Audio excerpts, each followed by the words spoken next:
नमस्कार, जय Bharat.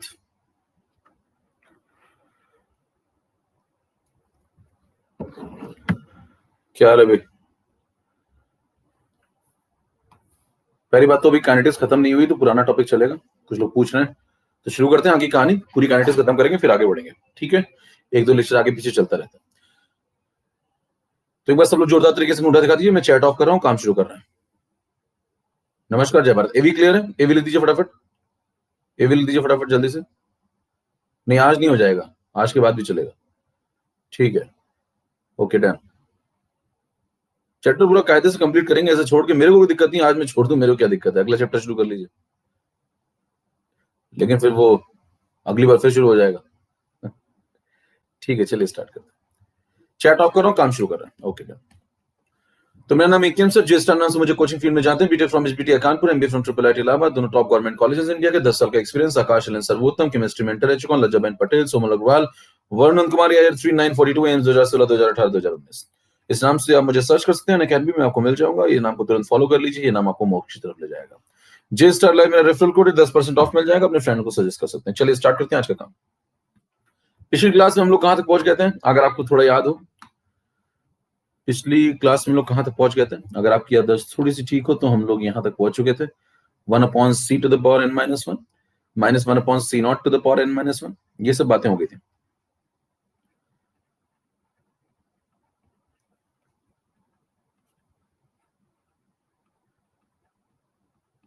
Is equal to n minus 1 kT, ठीक है? यहां तक इक्वेशन पहुंच गई थी। ये जनरल इक्वेशन थी, मैंने आपको ये बताया था। It is the general equation of nth order accept first order. It is the general equation of nth order. ये nth ऑर्डर की जनरल इक्वेशन है, लेकिन फर्स्ट ऑर्डर का आंसर नहीं देती। तो आपने लिखा था it is the general equation of nth order accept first order. तो इससे आप किसी भी ऑर्डर पे पहुंच सकते हैं। ये सब बातें हो गई थी। चलिए स्लाइड नंबर 1 के आगे चलते हैं, स्लाइड नंबर 2 पे। सेकेंड पॉइंट पे बात आज जो पढ़ने जा रहे हैं वो यूनिट्स। सबसे पहले आज जो काम खत्म करने वाले वो यूनिट्स, दो चीजों की units, units of R and K. तो सबसे पहले बात करते हैं यूनिट ऑफ आर की। आर कौन है यहां पे? Rate of reaction. आर यहां पे चेक करिए, rate of reaction.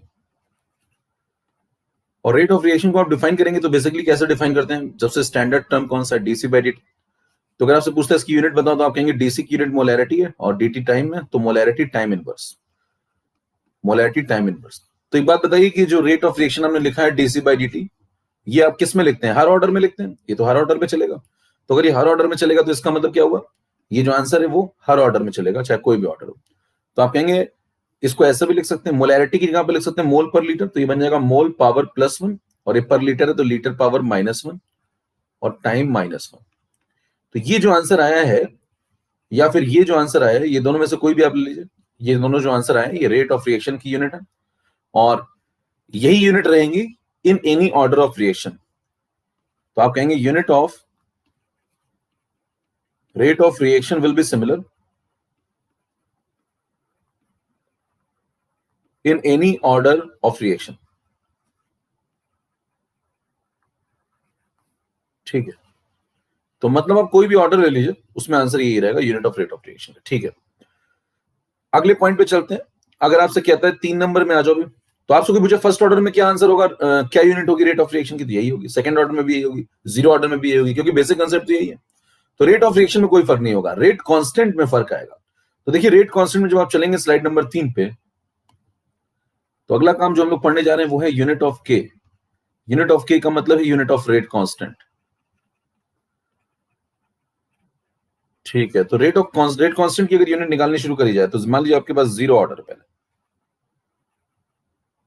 Zero order में आप क्या लिखेंगे? आर इज इक्वल टू के इंटू कंसेंट्रेशन पावर 0। तो ये बन जाएगा आर इज इक्वल टू के, क्योंकि 8 टू द पावर 0 तो क्या बन जाएगा 1। तो यूनिट ऑफ के और यूनिट ऑफ आर दोनों सेम होंगे। तो आप कहेंगे यूनिट ऑफ के वही आ जाएगा जो यूनिट ऑफ आर आएगा। तो यूनिट ऑफ के की वैल्यू क्या आ जाएगी? वही जो यूनिट ऑफ आर की थी, मतलब मोलैरिटी टाइम -1, या फिर आप इसको लिख सकते हैं मोलैरिटी पर लीटर है तो मोल पर लीटर को लिख सकते हैं मोल। तो यहाँ पे जैसे लिखा था ना मोल पर लीटर, सेम आंसर यहाँ पे आप लिख सकते हैं। कौन सी ऑर्डर में? कौन सी ऑर्डर में?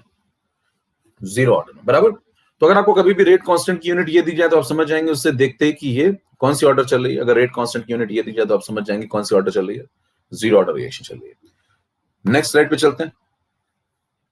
अगर यहीं पे मान लीजिए आपसे कहता है कि वो फर्स्ट ऑर्डर की बात कर रहा है तो आप क्या बोलेंगे, R is equal to K into concentration to the power, concentration मान लो एक देख रहे कोई रिएक्टेंट है, पावर क्या 1, जैसे आपने यहाँ पर क्या लिखा था 0, ये कंसंट्रेशन है, किसी का भी हो सकता है reactant A B C D कुछ भी नाम ले लीजिए आप, ठीक है। तो यहाँ पावर 0 क्यों लगाई थी, क्योंकि जीरो ऑर्डर की बात कर रहे थे। अभी पावर देखो यहाँ पे 1 क्यों लगा रहे हैं, क्योंकि आप फर्स्ट ऑर्डर की बात कर रहे हैं। तो अगर आपसे कहता है यूनिट ऑफ K चाहिए, मुझे यूनिट ऑफ K चाहिए, तो क्या करेंगे बताओ। K निकालने के लिए आप क्या करेंगे, R अपॉन ए, तो ऊपर किसकी यूनिट लगाएंगे, R की, नीचे किसकी यूनिट लगाएंगे, A की। तो जरा R की यूनिट ऊपर लगाइए, R की यूनिट हो जाएगी मोलैरिटी टाइम -1, और नीचे A की यूनिट क्या हो जाएगी, मोलैरिटी। क्लियर। इसको सॉल्व कर लें थोड़ा, तो मोलैरिटी से मोलैरिटी कट गया, तो आंसर क्या आएगा, टाइम इनवर्स। यानी कि अगर आपको कहीं पे टाइम इनवर्स लिखा मिल जाता है, सेकंड इनवर्स, मिनट इनवर्स, है ना, आवर इनवर्स, और वो K की यूनिट दे रहा है आपको ऐसी, तो आप समझ जाएंगे कौन सी रिएक्शन है, फर्स्ट ऑर्डर। ये भी पहचानने का एक तरीका है कि कौन सी ऑर्डर चल रही है। स्लाइड नंबर 5 पे आइए। नेक्स्ट पॉइंट पे अगर आपसे कहता है कि सेकंड ऑर्डर की मैं बात करूं, सेकंड ऑर्डर रिएक्शन, तो बताइए सेकंड ऑर्डर रिएक्शन में आप क्या लिखेंगे, R is equal to K into A to the power 2। यहां से अगर आप यूनिट ऑफ K निकालना चाहें तो कैसे निकालेंगे, unit of K will be equal to R upon A square. R की यूनिट लगा दें आप मोलैरिटी टाइम इनवर्स, नीचे A की यूनिट लगा देंगे मोलैरिटी स्क्वायर, तो ऊपर जाके क्या बन जाएगा, मोलैरिटी पावर, देखो ये 1 है ये 2 है, तो ऊपर जाके बन जाएगा, नीचे 1 बचेगा, ऊपर जाके -1 हो जाएगा, बराबर। और टाइम इनवर्स आप चाहें तो इसको थोड़ा घुमा फिरा के लिख सकते हैं, जैसे मोलैरिटी की जगह पे क्या लिख सकते हैं हम लोग, मोल पर लीटर, तो इसकी जगह लिख दो मोल पर लीटर, तो ये बन जाएगा मोल पावर -1, और पर लीटर नीचे से ऊपर लीटर जाएगा तो क्या बन जाएगा, लीटर पावर +1, है ना। और टाइम इनवर्स चेक कर लीजिए, ये भी लिख सकते हैं और ये भी लिख सकते हैं, दोनों एक ही बात है, यूनिट ऑफ K निकाला जा रहा है। मेरे ख्याल से इतनी बात सबको समझ में आ गई, एक बार जल्दी सब लोग उठा दिखा लीजिए फटाफट। ओके डन, ठीक है, क्लियर है इतनी पॉइंट, यूनिट्स चल रही फटाफट आगे बढ़ते जाइए। ओके चलिए स्टार्ट, आगे काम करना शुरू करते हैं। तो आपने कहा जीरो ऑर्डर से मैंने शुरुआत की थी, देखिए यहाँ पे आज जीरो ऑर्डर पहले डन किया, जीरो ऑर्डर की यूनिट निकाल ली, फर्स्ट ऑर्डर के लिए K की यूनिट निकाल ली, वो टाइम इनवर्स आ गई, सेकंड ऑर्डर के लिए निकाल ली K की यूनिट, वो ये आ गई, या फिर ये आ गई, दोनों में से कोई भी आप लिख सकते हैं, ठीक है। अब उसके बाद आप थोड़ा थोड़ा आगे जब बढ़ते जाएंगे तो आप थर्ड ऑर्डर पे भी जा सकते हैं, क्यों ना जनरलाइज कर लिया जाए, इससे अच्छा क्यों ना जनरलाइज कर लिया जाए। तो सीधे हम लोग चलते हैं nth ऑर्डर। मान लीजिए आप nth ऑर्डर पे डायरेक्ट कूद जाइए, तो आप बात को जनरलाइज कर ले। देखिए पिछली बार भी मैंने बात को जनरलाइज किया था, जब मैं आपको इक्वेशन पढ़ा रहा था, तो इक्वेशन को बाद में क्या कर लिया था, जनरलाइज। तो यूनिट को भी बाद में क्या कर लेते हैं, जनरलाइज। तो आप लिखेंगे R is equal to K into A to the power n, ठीक है। यहां से यूनिट ऑफ K क्या आएगा बताओ, nth ऑर्डर तो n लिख दिया पावर में, यूनिट ऑफ K क्या आएगा बताओ, R upon A to the power n लगा दो, तो ऊपर किसकी यूनिट लगाओगे बताओ, R की, नीचे A और पावर n। तो बताओ R की यूनिट तो फिक्स है, चाहे कोई भी ऑर्डर आ जाए, मोलैरिटी टाइम इनवर्स। देखो R की यूनिट तो फिक्स है ना, चाहे कोई भी ऑर्डर आ जाए, मोलैरिटी टाइम इनवर्स। नीचे A की यूनिट क्या है, A है मोलैरिटी, पावर क्या होगी उसकी n, और ऊपर पावर क्या चल रही है 1, तो क्या बन जाएगा आंसर बताओ, मोलैरिटी पावर 1 माइनस n, और यहाँ पे क्या जाएगा बताओ, टाइम इनवर्स। इतनी बात समझ में आती है। फिर इसके बाद आप क्या करिए, मोलैरिटी की जगह पे क्या लिख दो, हर बार की तरह मोल पर लीटर, तो मोल पर लीटर लिखते ही क्या बन जाएगा, देखो मोल पावर 1 माइनस n, और पर लीटर नीचे है तो ऊपर जाएगा तो क्या बन जाएगा, पावर का साइन पलट जाएगा, तो n-1। देखो मोल पर लीटर है ना, तो लीटर नीचे तो ऊपर जाएगा तो क्या बन जाएगा, n-1, और टाइम -1। तो ये बात हो गई। तो आपको ये वाला वर्जन दिमाग में रखना होगा। अगर आपने ये वाला वर्जन दिमाग में रख लिया तो आपसे सारे सवाल फिर लग जाएंगे यूनिट के। तो ये यूनिट ऑफ K का जनरलाइज वर्जन है। यहाँ पे n कौन है बताओ, n है ऑर्डर ऑफ रिएक्शन। अगर आपने ये दिमाग में रख लिया तो ये ध्यान रखते ही आपको सारे ऑर्डर पे आप पहुंच सकते हैं। मान लीजिए आपको डायरेक्ट पहुंचना है थर्ड ऑर्डर पे, सपोज स्लाइड नंबर 7 पे आ जाइए। मान लीजिए आपको डायरेक्ट पहुंचना है थर्ड ऑर्डर पे, तो बताइए थर्ड ऑर्डर पे पहुंचने के लिए मैं n की वैल्यू को कितना लगा दूंगा, 3। और अगर मेरे से कहता है यूनिट ऑफ K बताओ, तो यूनिट ऑफ K बताओ, तो बताओ जनरलाइज वर्जन अगर मेरे दिमाग में mole to the power 1 minus n, litre to the power n-1, time to the power -1, तो n की वैल्यू कितनी पुट कर दूंगा यहाँ पे, 3। चेक कर लीजिए, जैसे आप यहाँ पे n की वैल्यू को 3 पुट करेंगे तो क्या आप किसी भी ऑर्डर पे पहुंच सकते हैं फटाफट। तो बताइए आंसर क्या तुरंत आ जाएगा आपके पास, मोल टू द पावर क्या हो जाएगा, 1 - 3 यानी कि -2। और लीटर टू द पावर 3 - 1 यानी कि +2, और टाइम की वैल्यू टाइम के ऊपर पावर क्या है कि -1। चेक कर लीजिए कि आप डायरेक्ट आंसर पे पहुंच जाएंगे। तो ये फायदा, अगर आपको जनरलाइज वर्जन क्लियर है तो आप थर्ड ऑर्डर पर डायरेक्ट पहुंच जाएंगे, आपको टाइम नहीं लगेगा, आपको बार बार ये सब नहीं करना पड़ेगा, ये सब लिखने की जरूरत और ये सॉल्व करने की जरूरत नहीं है। तो आप डायरेक्ट इसको दिमाग में रखेंगे और इसको दिमाग में रखते आप सीधे यहां पहुंच जाएंगे। क्लियर है? और याद रखना बहुत आसान है। देखिए पावर में यहां 1 - n है तो यहां n-1 ही होगा, क्योंकि उल्टा होता है मामला, मोल पर लीटर। और टाइम में हमेशा क्या होता है? -1 हमेशा, हर ऑर्डर में। क्लियर है मामला? कितनों को इतने कंसेप्ट समझ में आ गए? एकदम clear cut. Done. Chat enable कर रहा हूं, जल्दी से उठा दिखा दीजिए। 1 मिनट रुकना है।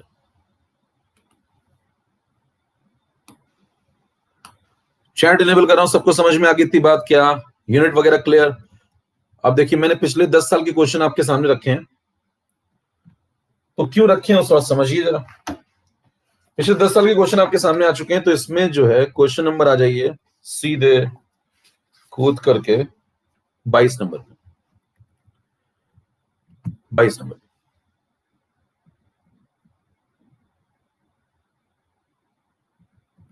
चलिए 22 नंबर सवाल पढ़ेंगे। क्लास सेटिंग में फिर से मैं चैट बंद कर रहा हूं। सब लोग रेडी हैं? Okay done. चलिए क्वेश्चन नंबर 22 पढ़ना शुरू करिए सभी लोग। 22 क्वेश्चन आ चुका है एम्स 2012 में। मैं आपकी जानकारी के लिए बता दूं, एम्स 2012 में यह सवाल आ चुका है और आपको ये लगाना है। सवाल पढ़ लीजिए ध्यान से। मैं पोल शुरू करता हूं, 2012 का सवाल है। मैं पोल शुरू करने वाला हूं इसके बाद, अब ध्यान से पढ़ लीजिए। चलिए पोल स्टार्ट। एम्स 2012 का सवाल है। मान के चलिए पेपर में आप बैठे हुए हैं और ये सवाल आ गया, कंसेप्ट आपने पढ़ा हुआ, लगाइए तुरंत। समय शुरू होता है, अब आपके पास 30 सेकंड है। देखते हैं कितने लगा पाते हैं।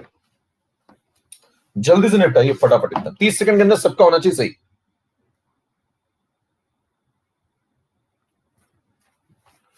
सभी का सही होना चाहिए, तब मजा है।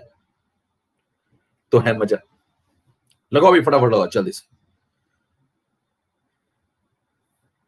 काफी लोगों ने गलत कर दिया। 50-50 हो गया भैया। लो मोहित, अशोक, निशिता। देखिए क्या करेंगे, सबसे पहले तो आप क्या करेंगे, आपको बताना है, दो बातों का आंसर बताना है। Unit of rate of reaction and rate constant, दो बातें हैं। देखो आर और के, तो बताओ आर का आंसर तो वही रहेगा। आर का आंसर तो फिक्स ही रहता है ना भैया। आर का आंसर क्या रहेगा बताओ? मोलैरिटी टाइम इनवर्स, यानी कि इसको ऐसे भी लिख सकते हैं, मोल पर लीटर टाइम इनवर्स। तो मोल पर लीटर टाइम इनवर्स, मोल पर लीटर टाइम इनवर्स में ये हो सकता है। ठीक है, ये तो गलत हो गया। देखो ये मोल -1 लिख दिया भैया ने, पहला ही गलत कर दिया। ये हो सकता है, ये भी गलत हो गया। समझ पा रहे मामला? तो मतलब दो बचे, दो गायब हो गए। अब बताओ अगर आपको रेट कांस्टेंट की निकालनी तो ऑर्डर चेक करोगे। ऑर्डर 3/2 चेक करिए। एन की वैल्यू कितनी है यहाँ पावर में? 3/2, यानी कि ऑर्डर कितनी होगी? 3/2। ऑर्डर अगर 3/2 होगी तो बताना मेरे को, क्या मुझे जनरल वर्जन दिमाग में सेट है? मोल के ऊपर क्या आता है? 1 - n, ये ध्यान रखिएगा बस। और लीटर के ऊपर उसका अपोजिट आएगा n-1। टाइम के ऊपर -1, खत्म।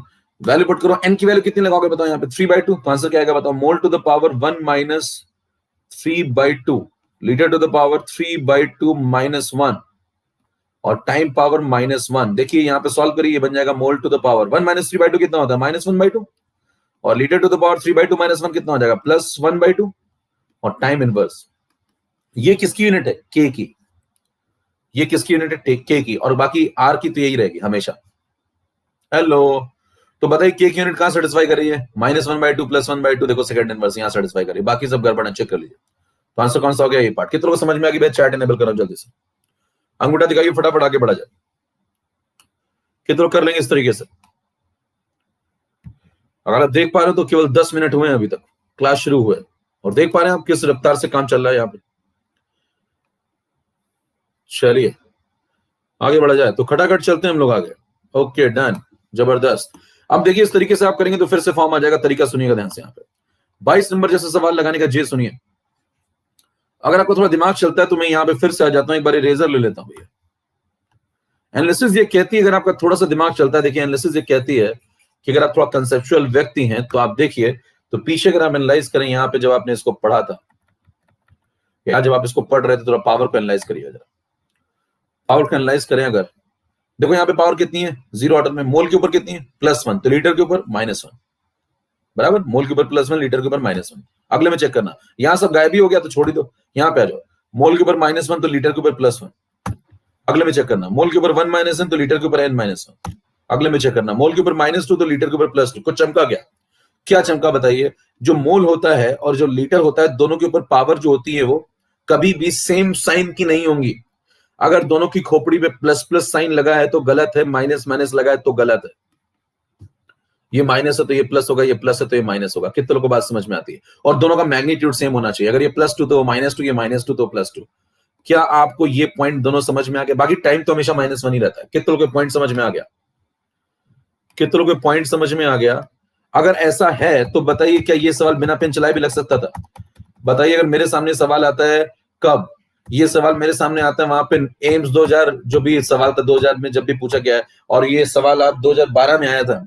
इस सवाल को अच्छा मानते हैं वो लोग, कहते हैं कि ठीक एक सवाल आया बढ़िया। मैं इसकी बेइज्जती कैसे करता हूं, सुनिएगा ध्यान से। मैं कहूंगा साहब ये पहले कॉमा के पहले वाला देखूंगा, यानी कॉमा के बाद वाला देखूंगा। कॉमा के बाद वाला, ये देखो, ये rate constant, rate constant, rate constant, check करना जरा।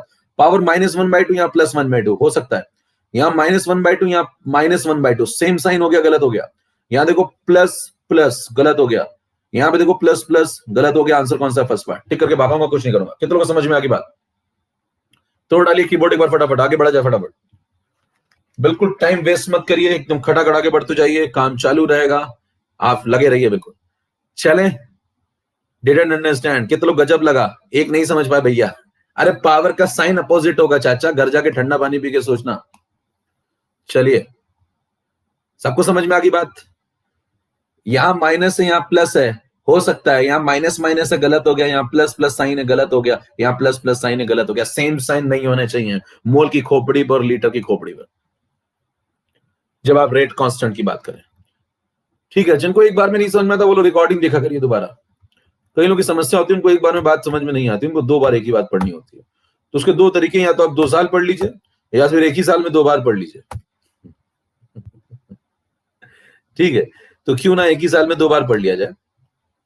तो अब रिकॉर्डिंग देख लिया करिए। चलिए आगे बढ़ते हैं। अगला पॉइंट है पैटर्न ऑफ हाफ लाइफ। सत्य है देखिए, लेकिन जितनी जल्दी आप इन सब बातों को समझ लेंगे उतना बेहतर होगा।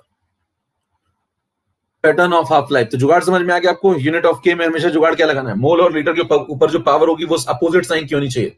ये नजर बनाए रखिए, और दोनों का मैग्नीट्यूड सेम होना चाहिए। +2 -2 -2 तो +2। समझ पा रहे हैं? चलिए नेक्स्ट पॉइंट पे चलते हैं। हाफ लाइफ का पैटर्न ढूंढते हैं। अगर मैं जीरो ऑर्डर में चर्चा करूं तो बताइए, जीरो ऑर्डर का फॉर्मूला क्या आ गया था? T half is equal to C0/2K। यहां से अगर आप लिखें तो क्या आ जाएगा बताओ? यहां से आप लिखेंगे T half proportional to C0 power +1। इसको लिख सकते हैं T half proportional to 1/C0 to the power -1। इतना चमकता है? बराबर, नीचे लाके लिख लिया। अगली स्लाइड में अगर चले हम लोग, फर्स्ट ऑर्डर में आ जाइए। फर्स्ट ऑर्डर में बताना हाफ लाइफ की वैल्यू क्या आई थी? 0.6932/K, 0.6932/K। बताइए जो हाफ लाइफ है वो यहाँ पे क्या लिखा है? C0 के ऊपर डिपेंड ही नहीं कर रही। देखो C0 पावर 0, तो इसको आप फर्दर क्या लिख सकते हैं? T half proportional to 1/C0। नीचे ले आओ तो क्या हो जाएगा? -0 हो जाएगा क्या? तब भी 0 रहेगा। नेक्स्ट स्लाइड पे चलिए। अगर आपसे कहता है सेकंड ऑर्डर में मेरे को एनालिसिस करनी है, क्या एनालिसिस है? सेकंड ऑर्डर का फॉर्मूला बताओ। अगर आपने पुरानी क्लासेस करी होंगी तो आपको सब कुछ दिमाग में सेट होगा। 1/KC0 करा चुका है सब में। तो बताइए टी हाफ जो होगा वो क्या प्रोपोर्शनल टू 1/C0 हो जाएगा। डन। तो एक ये वाला वर्जन उठा लो। तो देखिए, एक ये वाला वर्जन उठाइए, एक ये वाला वर्जन उठाइए, और एक ये वाला वर्जन उठाइए। अगर तीनों को उठा लिया जाए, तीनों को उठा लिया जाए और एक लाइन में लगा दिया जाए, देखो यहाँ पावर कितनी, नीचे देखना, नीचे C0 को नीचे ले आया सब में। नीचे कितनी पावर है? -1। यहाँ देखो नीचे कितनी है? 0। यहाँ कितनी नीचे देखो, नीचे देखो, चेक करो यहाँ पे कितनी पावर है? +1। दिख रहा है भैया? आप सबको जनरलाइज करने का वक्त आ चुका है। जनरलाइज करने के लिए 13 नंबर स्लाइड में आ जाइए। 13 नंबर में आप कहेंगे कि अगर मान लो आपके सामने जीरो ऑर्डर आता है, तो अभी आपने पीछे सॉल्व किया है, देख लीजिए पलट करके, आप देख सकते हैं बाद में भी। फिलहाल मैं आपके लिए लिख देता हूं 1/C0 टू द पावर, यहां आया था -1। फिर आपने फर्स्ट ऑर्डर में जब इसको सॉल्व किया तो आंसर आया T half proportional to 1/C0 to the power 0। और आपने सेकेंड ऑर्डर में भी इसको सॉल्व किया है, और जब आपने सेकेंड ऑर्डर में सॉल्व किया तो यहां पे आंसर आया T half proportional to 1/C0 to the power, और नीचे आया था +1। देख लीजिए, पलट के देख लीजिए, -1 0 +1, चेक कर लो। देखो +1 सेकेंड ऑर्डर, 0 फर्स्ट ऑर्डर में, -1 0 ऑर्डर में। क्लियर? ये बातें सही है। इसका मतलब अगर ये तीनों बातें सही है तो यार तीनों में एक पैटर्न ढूंढिए। क्या आपको तीनों में कोई पैटर्न नजर आता है? क्या पैटर्न नजर आता है? देखिए यहां पे आप लिख दो t½ प्रोपोर्शनल टू 1/c0। ऊपर क्या लगा हुआ है? -1। -1 को लिख दो 0 -1, 0 -1 चलेगा? यहां देखो पावर लगी है 0, 0 को लिख दो, इस 0 को लिख दो 1 -1 चलेगा? अगले में आ जाओ, t½ proportional to 1/c0 to the power, यहां लिखा +1, इसको लिख दो 2 -1 चलेगा? तो जरा मेरे को बताइए क्या पैटर्न नजर आने लगा? इतनी देर में आ जाना चाहिए। देखो भाई, जब 0 ऑर्डर है तो यहाँ पे क्या लिखा है? 0 -1। यहाँ फर्स्ट ऑर्डर है तो यहाँ क्या लिखा है? 1 -1। यहाँ सेकंड ऑर्डर है तो यहाँ क्या लिखा है? 2 -1। तो जब nth ऑर्डर आएगा तो यहाँ क्या आ जाएगा? n-1। जब nth ऑर्डर आ जाएगा तो बताना क्या हो जाएगा? n-1। तो क्या आपने इसको जनरलाइज करके nth ऑर्डर पे पहुंचा दिया? nth ऑर्डर में बताओ आंसर। इस पैटर्न को देखते हुए क्या लिखेंगे? t½ proportional to 1/c0 to the power n-1। कितनों को बात समझ में आ गई? 0 ऑर्डर में 0 -1, फर्स्ट ऑर्डर में 1 -1, सेकेंड ऑर्डर में 2 -1, थर्ड में होगा 3 -1, तो nth ऑर्डर में n-1। एक बार चैट खोल के देखता हूं भैया सब लोग, क्या हालात है, मेरे हालात कैसे हैं?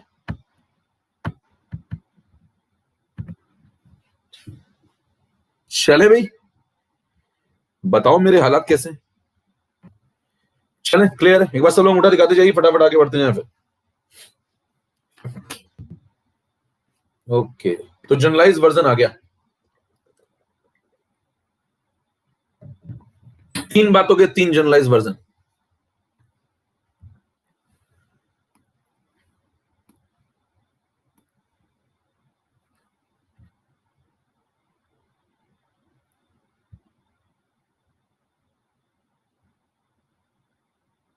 मौज ही मौज।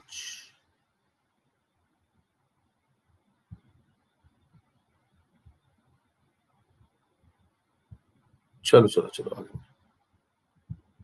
ये चैट हैंग हो जाती है बार बार। चलो कोई बात नहीं, ठीक है। तो यहां तक हम लोग पहुंच गए। t½ proportional to 1/c0 to the power n-1। ये जनरलाइज वर्जन आपके सामने आ चुका है nth ऑर्डर के लिए। अब हम लोग चलते हैं 40 नंबर स्लाइड में। तो अगर आप सारी बातों को कंक्लूड कर लें, कहने मैं ज्यादा नहीं पढ़ना चाहता, मान लो कोई वैसा व्यक्ति कहते मैं बहुत ज्यादा नहीं पढ़ना चाहता, मेरे को थोड़ा थोड़ा बता दो, मतलब मेरा काम चल जाए। हर प्रकार का व्यक्ति होता है। देखिए चैट ऑफ ही नहीं हो रही है, कोई बात नहीं, चलो चैट ऑफ नहीं हो रही है, चलो कोई बात नहीं, चलने दो थोड़ी देर। शांति बनाए रखिएगा चैट में, क्योंकि ज्यादा करेंगे तो हैंग हो जाएगा सिस्टम, है ना, लैग होगा फिर। तो आप शांति बनाए रखिए जब तक चैट ऑफ नहीं हो रही, ठीक है? चलिए हम लोग आगे बढ़ते हैं। तो चैट को भी मोक्ष मिल गया लग रहा है।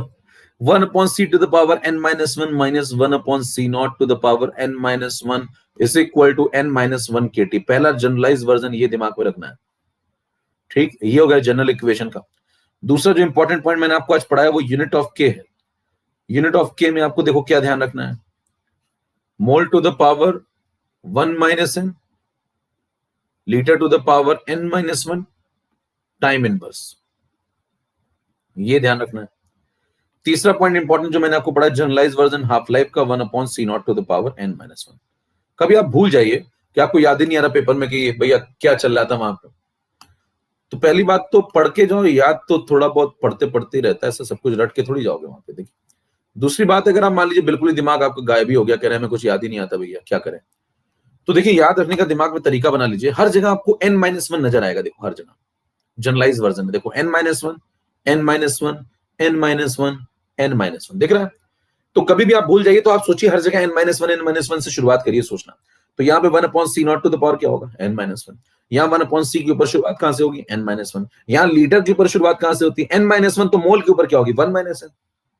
और यहाँ इस तरफ क्या था? n-1। यहाँ भी क्या था? n-1। तो याद रहेगा मामला। तो मतलब कुल मिला के आप अगर ये 3 वर्जन दिमाग में सेट कर लीजिए तो क्या काफी हद तक आपका काम बन जाएगा ना। तो ये 3 वर्जन ले जाएगा। चलिए नेक्स्ट पॉइंट पे चलते हैं। तो ये इंपॉर्टेंट है, 3 बातें दिमाग में सेट कर लीजिए, इन तीनों से आपको सवालों में मदद मिलेगी। 15 नंबर स्लाइड में आ जाइए। अब आ जाते हैं हम लोग ग्राफ्स पे। Graphs of half life. Half life की ग्राफ पढ़ना शुरू करते हैं। सबसे पहले हम लोग पढ़ना शुरू करेंगे zero order reaction. Zero order reaction में हाफ लाइफ का अगर हम ग्राफ बनाए तो टी हाफ की वैल्यू आई थी, कितनी आई थी बताओ? टी हाफ की value C naught upon 2k। ठीक है, चेक कर लिया। टी हाफ की वैल्यू आई थी सी नॉट अपॉन 2k। यहां से क्या निकल के आया? टी हाफ जो है, अगर आप ग्राफ प्लॉट करें तो ग्राफ कैसे प्लॉट करेंगे? किसके किसके बीच में ग्राफ प्लॉट करेंगे भाई? देखो वाई एक्सिस पे क्या लेंगे और एक्स पे क्या लेंगे?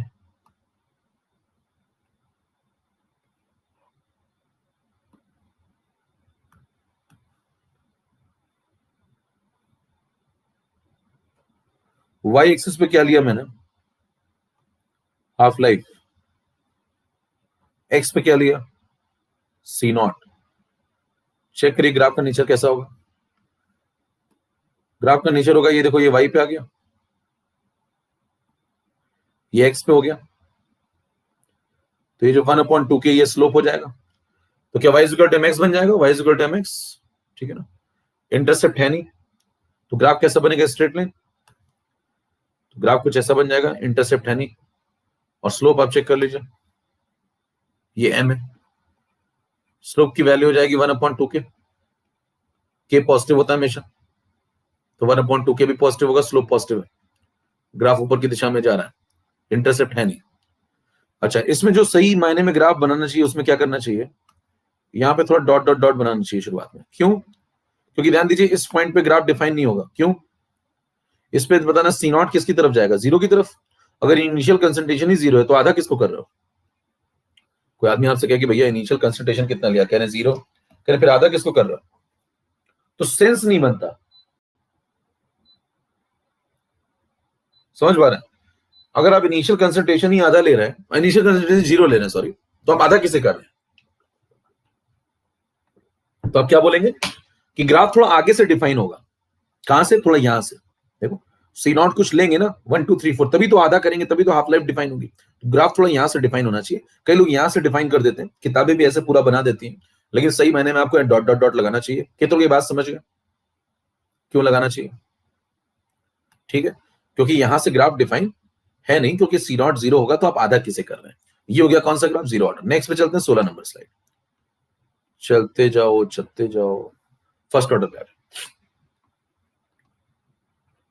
फर्स्ट ऑर्डर में आप क्या समझाएंगे? कहेंगे हाफ लाइफ का आंसर आया ये 0.6932 बाई के। चेक कर लो, पढ़ चुके हैं पीछे सब बातें, है ना। अब बताना यहां पे क्या पैटर्न है फिर। यहां पे अगर मैं फिर से ग्राफ बनाता हूं, इस वाली एक्सिस पे मान लो मैं टी हाफ लेता हूं, इस पे मैं सी नॉट लेता हूं, तो बताइए इस बार ग्राफ कैसा होगा? सी नॉट कुछ भी बदल लो, देखो सी नॉट यहां आ ही नहीं रहा, यानी कि सी नॉट पे डिपेंड ही नहीं कर रहा ग्राफ। डिपेंड नहीं कर रहा तो ग्राफ कैसा बनेगा? कोई भी वैल्यू ले लो सी नॉट की, उस पर आंसर क्या होगा? फिक्स ही आंसर आएगा, क्योंकि के अगर फिक्स है तो आंसर भी फिक्स आएगा। अच्छा, यहाँ पे भी ग्राफ आपको थोड़ा सा कैसा बनाना चाहिए? शुरू में ऐसे कर देना चाहिए। क्यों? वही सेम रीजन। अगर यहाँ सी नॉट जीरो है, देखो यहाँ पे सी नॉट अगर जीरो है तो आप आधा किसे कर रहे हो?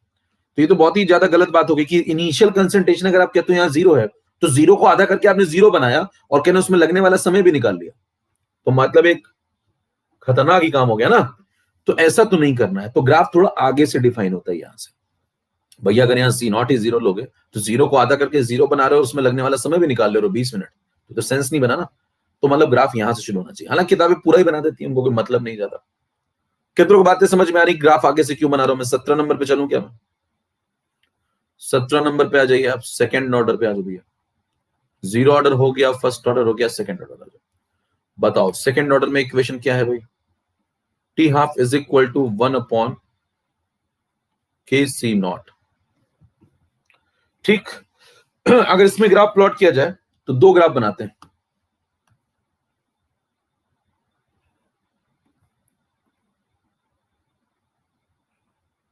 पहला ग्राफ जो बनाएंगे वो यहां पे टी हाफ ले लो और यहां पे 1/c नॉट ले लो, और दूसरा यहां पे टी हाफ ले लो और यहां पे सी नॉट ले लो। ध्यान दीजिए एक्सिस बदल रही है दोनों में, ध्यान से देखिए। अगर आप पहला वाला ग्राफ प्लॉट करते हैं, टी हाफ लेते हैं, यहाँ 1/c नॉट लेते हैं, तो ये टी हाफ है, ये 1/c नॉट है, तो y is equal to mx बन जाएगा। देखो 1/k को क्या बोल दोगे? m, तो बन जाएगा y is equal to mx। तो यहां तो ग्राफ बनेगा कैसा? स्ट्रेट लाइन, क्योंकि 1/c नॉट ले लिया मैंने, यहाँ पे एक्सिस बदल दी। ठीक है, और इंटरसेप्ट है नहीं, तो ग्राफ कैसा बनेगा? Straight line. स्ट्रेट लाइन अगर मैं ग्राफ प्लॉट करूंगा तो ऐसा, फिर से वही बात हो जाएगी। ग्राफ को आपको कहां से बनाना चाहिए? थोड़ा आगे से। क्यों यहाँ पे क्यों छोड़ दें? यहाँ पे इसलिए छोड़ दीजिए क्योंकि अगर आप इस पॉइंट को डिफाइन करेंगे तो यहाँ पे देखो 1/C0 क्या हो गया? 0। अगर 1/C0 0 हो गया तो C0 कितना हो गया? इनफाइनाइट। इनफाइनाइट C0 कहां से लाओगे? उसको फिर आधा भी कर दोगे, और उसमें टाइम कितना लगा रहे हो? 0। तो डिफाइन ही नहीं है पॉइंट, बिल्कुल बकवास बात है। मतलब सोचिए 1/C0 को अगर आप यहाँ लिखते हैं 0, तो C0 हो गया इनफाइनाइट। तो मतलब इनिशियल कंसंट्रेशन पहले तो आप इनफाइनाइट लो, फिर उसको आधा करो, फिर उसमें लगने वाला समय निकालो, और वो 0 आ गया। तो सेंस नहीं है इन बातों का। तो ये ग्राफ थोड़ा यहां से डिफाइन होता है। ठीक है, यहां पे बनाइए जरा। अगर टी हाफ और C0 में बनाएंगे तो बताओ कैसा होगा? टी हाफ ये है और C0 नीचे है, तो आप लिखेंगे टी हाफ और C0 को देखो ध्यान से। देखो ये y पे है और ये x पे है, तो y इज इक्वल टू या y प्रोपोर्शनल टू कैसा ग्राफ बन रहा है? 1/x, है ना। x पे देखो इस बार C0 लिया, तो ग्राफ कैसा बनेगा बताओ इस बार? इस बार जो ग्राफ बनेगा वो कैसा बनेगा? x जब 0 की तरफ जाएगा तो y इनफाइनाइट की तरफ जाएगा। देखो x जब 0 पुट करोगे तो y इनफाइनाइट की तरफ जाएगा, और जब y 0 की तरफ जाएगा तो x इनफाइनाइट की तरफ जाएगा। तो ग्राफ कुछ ऐसा बनेगा। इधर भी देखो ये कहां जा रहा है? पैरेलल हो जाएगा, कट नहीं करेगा इनफाइनाइट की तरफ। देखो जब C0 0 की तरफ जा रहा है तो हाफ लाइफ इनफाइनाइट की तरफ जाएगी। यहाँ पे क्या समझाओगे? क्योंकि देखो जब यहाँ पे हाफ लाइफ 0 की तरफ आ रही है तो C0 इनफाइनाइट की तरफ जा रहा है, तो ये दोनों कट नहीं करेंगे, पैरेलल हो जाएगा ग्राफ। इसको बोलता है रेक्टेंगुलर हाइपरबोला। कितनों को बातें सब क्लियर यहां तक की? चलो फिर मैं आगे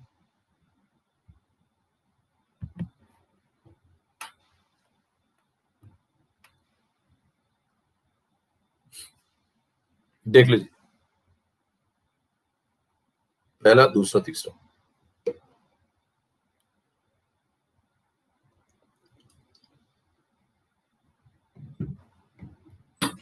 एक बार सब लोग, जितने लोग हैं सब लोग उठा दिखा दो भाई।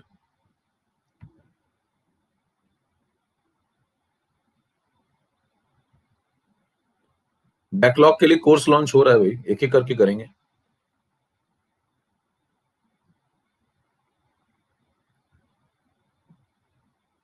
कौन से डाउट नहीं बताए जाते तुम्हारे भैया माधवी? क्वेश्चन लिखना है, डाउट नहीं बताया। डाउट के लिए क्लास होती है, उसमें आप आते नहीं हो, इसका मतलब। मैंने पूरे डाउट के लिए क्लास ली थी, स्पेशल क्लास। उसमें काइनेटिक्स ही सॉल्व करवाई मैंने, मतलब पूरी क्लास ही समर्पित कर दी मैंने। बताई थी कि नहीं बताई थी? बताओ।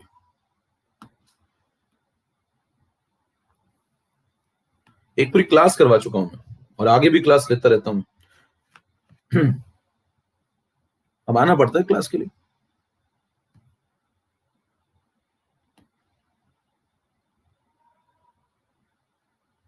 डाउट बचता ही नहीं। स्लाइड नंबर 17 में क्या हो गया? देखो ये टी हाफ लिया और ये 1/C0 लिया, तो ये टी हाफ हो गया। यहाँ देखो 1/C0 हो गया, तो ये हो गया y, और ये पूरा हो गया x। तो y और x में ग्राफ बना दिया, तो y इक्वल टू mx बन गया। इंटरसेप्ट है ही नहीं, तो यहाँ ओरिजिन से पास करेगा। यहाँ पे चेक किया टी हाफ है और यहाँ C0 है, तो y proportional to 1/x। C0 लिया ना इस बार यहाँ पे, तो y प्रोपोर्शनल टू 1/x जैसा ग्राफ बनेगा। इस बार स्ट्रेट लाइन नहीं बनेगा, तो कैसा बनेगा? Rectangular hyperbola. x जब 0 की तरफ जाएगा तो y इनफाइनाइट की तरफ जाएगा, और जब y 0 की तरफ जाएगा तो x infinite. p proportional to 1/v पढ़ा है जीवन में, बॉयस लॉ, वही है। 18 पे है।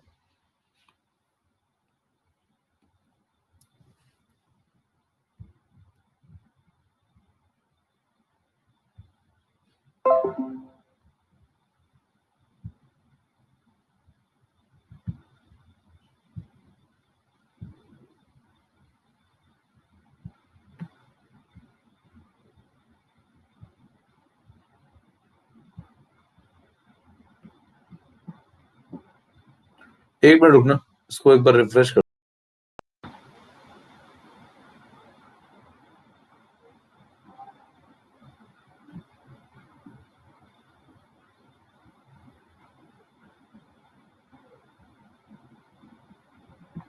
चलो आगे बढ़ते हैं।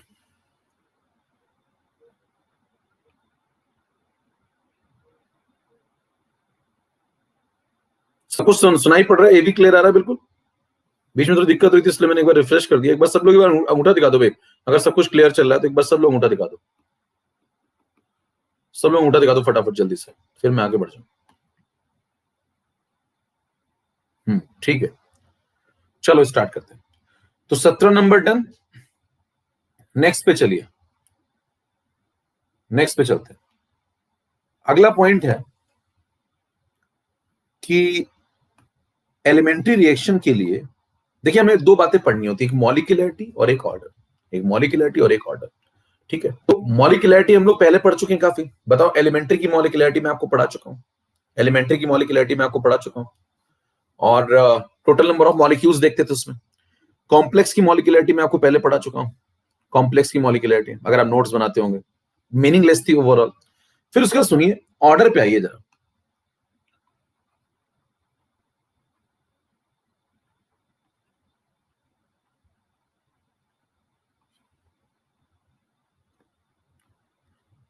It is found by the study of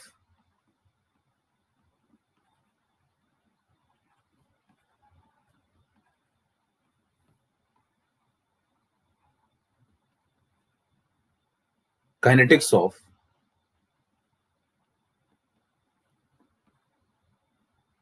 several elementary reactions। बहुत सारी एलिमेंट्री रिएक्शंस की काइनेटिक्स को स्टडी करने के बाद यह पाया गया that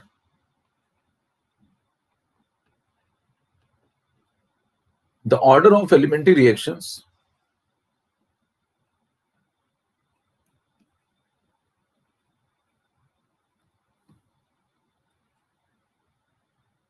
comes out equal to its molecularity। ध्यान से पढ़िए क्या कह रहा है। देखिए, जब बहुत सारी एलिमेंट्री रिएक्शंस को एनालाइज किया गया, उनकी काइनेटिक्स को पढ़ा गया, तो पाया गया कि जो ऑर्डर आती है एलिमेंट्री रिएक्शन की, वो उनकी मॉलिक्यूलरिटी के बराबर आती है। तो ये मतलब मैं अपनी तरफ से नहीं बोल रहा हूं, इसको एनालाइज करके निकाला गया है। कैसे निकाला गया देखिए ध्यान से। जैसे मान लीजिए मैंने मान लो एक पर्टिकुलर रिएक्शन ली,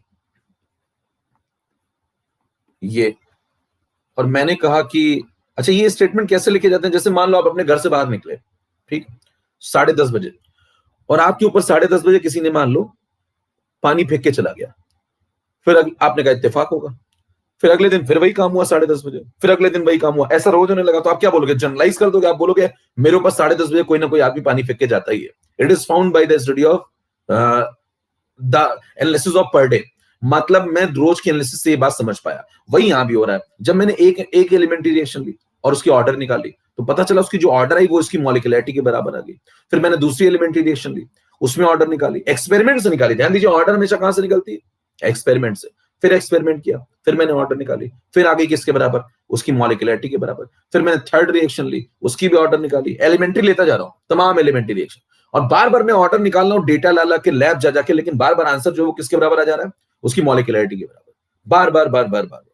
तो अगर ऐसा 100 बार होगा तो बताइए, मैं 100 बार एनालाइज करने के बाद ये स्टेटमेंट दे दूंगा कि मैंने स्टडी से पाया कि जो ऑर्डर आ रही है एलिमेंट्री की, ध्यान दीजिए अंडरलाइन कर रहा हूं, एलिमेंट्री की, वो बराबर आ जाती है किसके, बार बार उसकी मॉलिक्यूलरिटी के।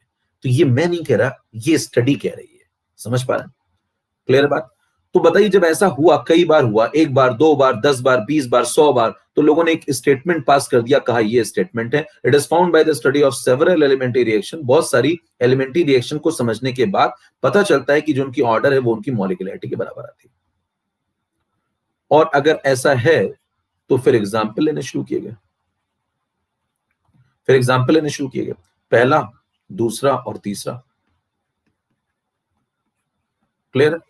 फिर जब 3 एग्जाम्पल लिए गए तो पूछा गया कि मान लो ये तीनों एलिमेंट्री हैं, ये भी एलिमेंट्री है, दूसरी वाली भी एलिमेंट्री है, तीसरी वाली भी एलिमेंट्री। मान लो ऐसा लिख दें, एग्जाम्पल नंबर 1, एग्जाम्पल नंबर 2 और एग्जाम्पल नंबर 3। और कहता है मेरे को तीनों का रेट लॉ बताओ।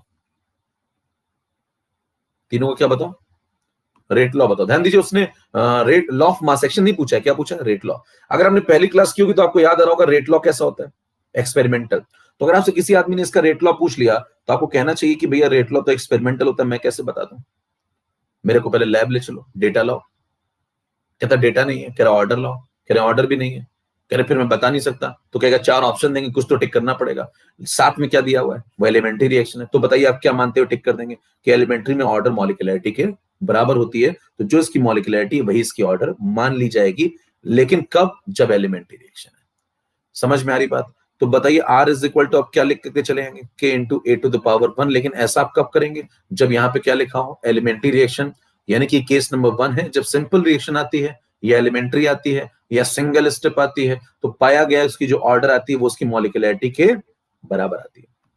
ठीक, फिर बताइए सेकंड वाले में भी आप यही बोल देंगे, उसने कहा इसका मेरे को रेट लॉ चाहिए, तो आप कहीं कुछ नहीं दिया तो मान लो रेट लॉ किसके बराबर होगा, रेट ऑर्डर किसके बराबर होगा, मॉलिक्यूलरिटी के। तो ए टू द पावर 1 और बी टू द पावर 1 बराबर। इसमें भी क्या आंसर दे देंगे, आप कहेंगे रेट लॉ अगर आपसे पूछा जा रहा है और आप कुछ नहीं दिया है तो आप मान लेंगे एलिमेंट्री रिएक्शन अगर ये भी है, क्वेश्चन में ऐसा लिखा हुआ है, तो आप लिख देंगे K into A to the power 2 B to the power 1। और इस तरीके से आप तीनों का क्या लिख देंगे, ये तीनों का आपने क्या प्रेडिक्शन दिया है रेट लॉ। कितनों को इतनी बात समझ में आ गई, ये काम कब करना है, कितनों की बात समझ में आ गई, ये काम कब करना है, जब एलिमेंट्री दियो, जब कैसी रिएक्शन दियो, एलिमेंट्री, और कोई डेटा आपको ना दिया हो, तो आप ये काम करके निकल लेंगे। ये हो गया स्लाइड नंबर 18। 19 पे चलते हैं। 19 पे एक सवाल सुनिए,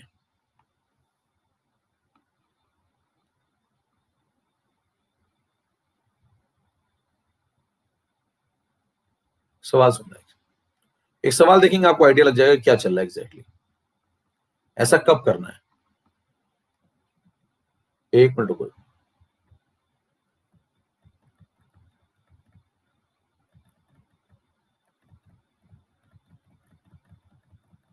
कंप्लीट मॉड्यूल जहां लिया था वहां आ जाते हैं एक बार। एक सवाल देख लेते हैं, मॉड्यूल के अंदर का सवाल है क्योंकि, तो लिखने में टाइम वेस्ट नहीं करते हैं, फटाफट मॉड्यूल ले लेते हैं। मैंने स्टार्टिंग मॉड्यूल लिया था, वहां पे आ जाते हैं जल्दी से।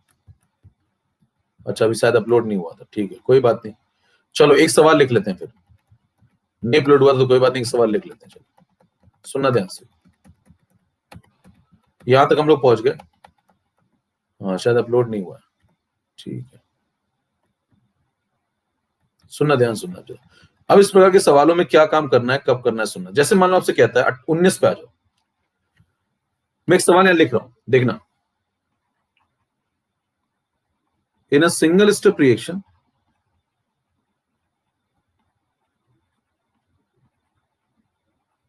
इन अ सिंगल स्टेप रिएक्शन, और नीचे एक रिएक्शन लिखी हुई है आपसे ये, और आगे आपसे कह रहा है कि the rate law will be,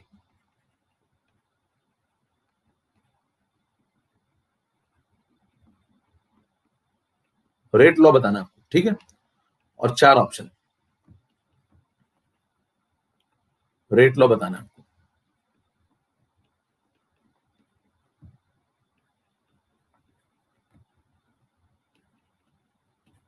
अब मान लो ऐसे 4 ऑप्शन आपको दे दिए, A to the power something, B to the power something, power change करता जाऊंगा हर ऑप्शन में, देखते जाइए कैसे चेंज कर रहा हूं।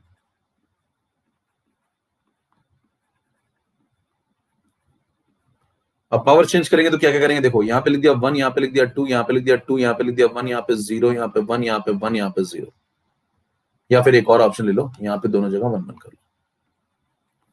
आपसे मान लो ये सवाल आ गया, ठीक है। अब बताइए कितने लोग कर लेंगे सवाल, कितने लोग कर लेंगे सवाल।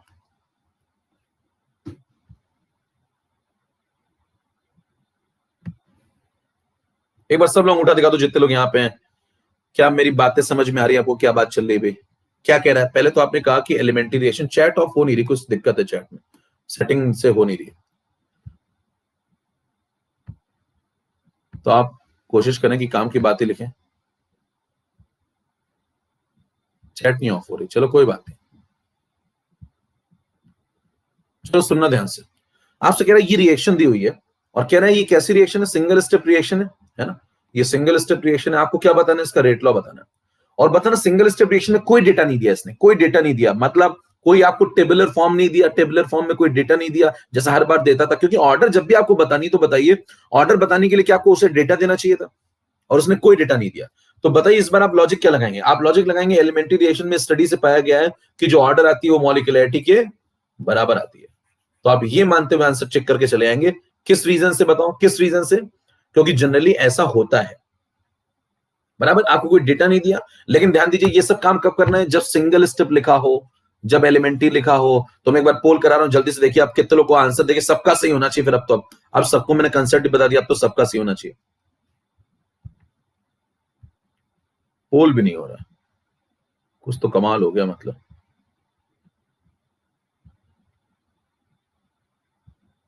चलो कोई बात नहीं, तो इसका आंसर हो जाएगा डी पार्ट।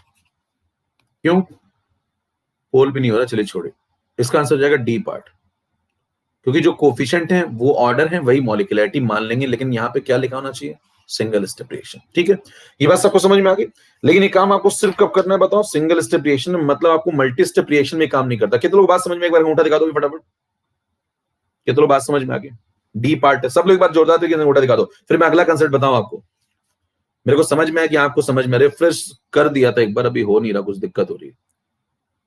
ठीक है, एक बार और। इतने में तो आदमी मतलब खुद ही रिफ्रेश हो जाए। हाँ भैया, आप कुछ दिख रहा है क्या सही? एक बार चेक करता हूँ चैट सेटिंग में, एक बार बंद हो जाएगा चैट तो।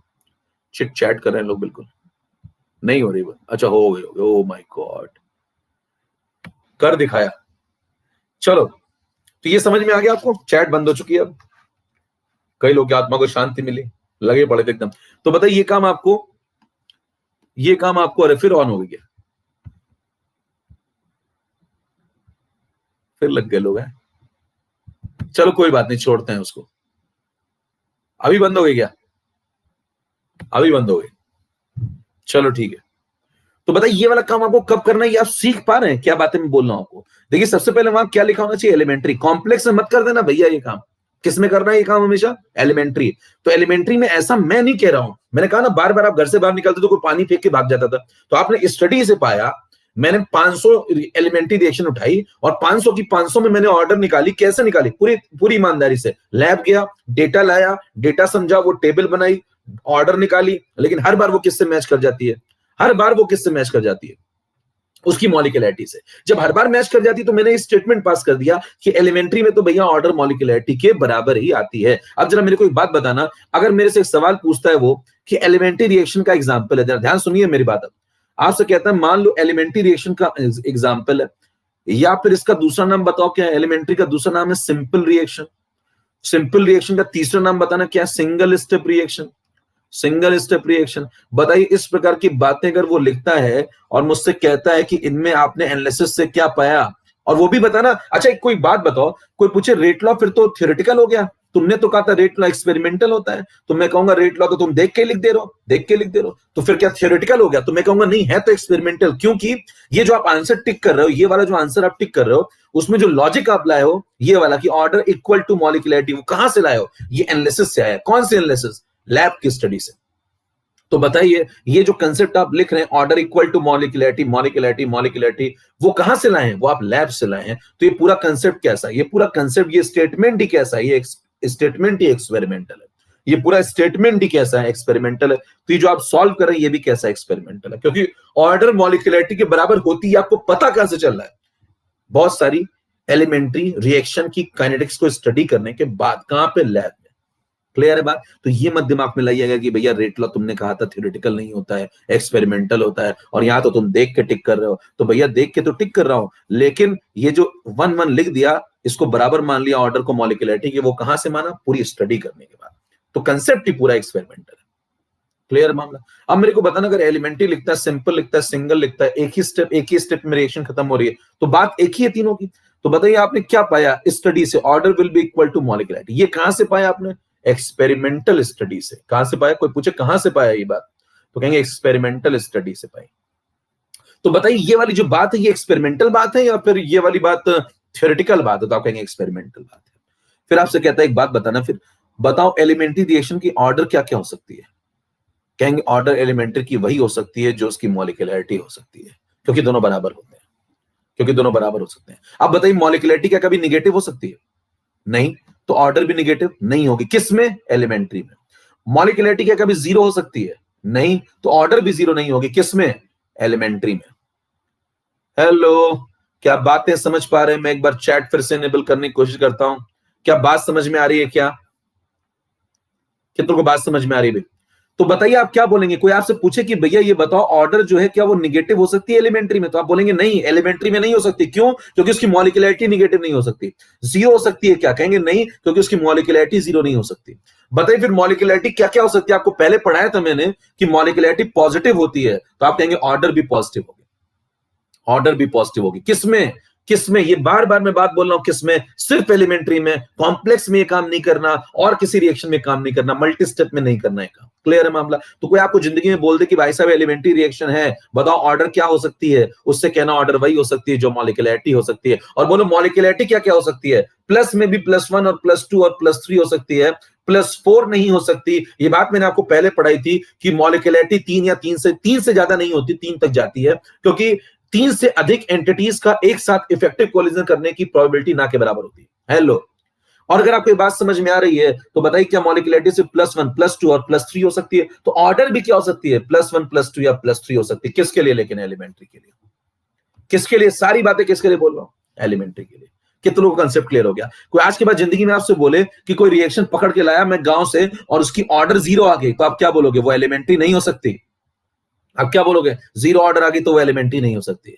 कहा जाता है zero order reaction will be never an elementary reaction. क्या बात समझ में आ रही है? कोई बोलता है किसी रिएक्शन की ऑर्डर निगेटिव आ गई, वो एलिमेंट्री नहीं हो सकती।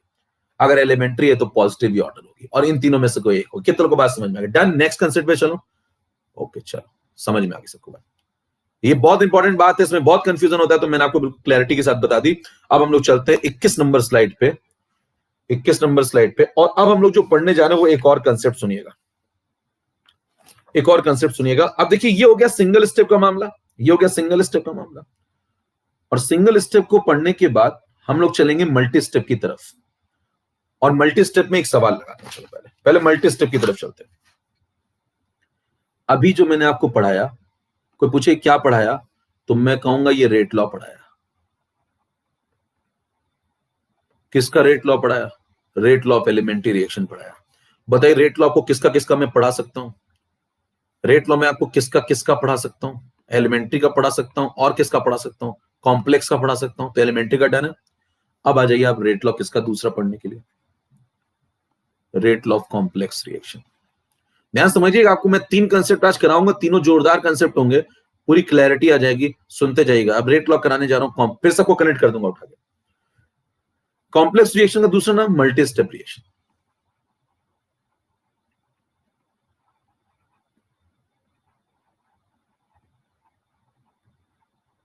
Multi step reaction.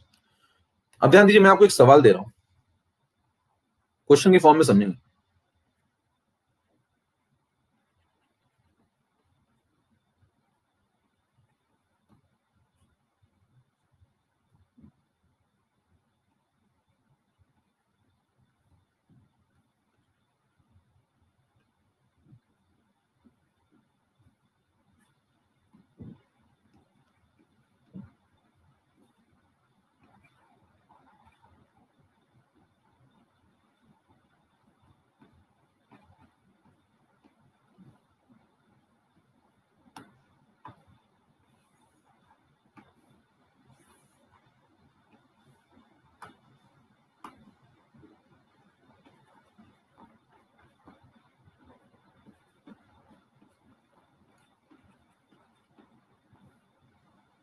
ध्यान सुनिए, आपसे कह रहा है ये जो दी है ये मैकेनिज्म है,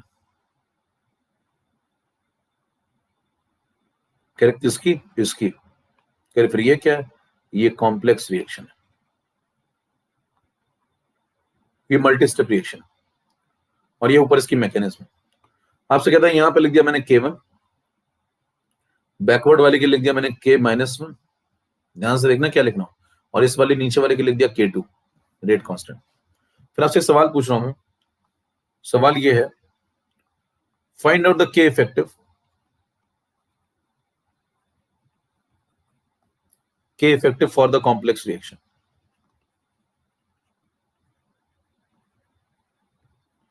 जो कॉम्प्लेक्स रिएक्शन है फाइनल वाली, उसके लिए K इफेक्टिव क्या होगा? 4 ऑप्शन दे रहा हूं।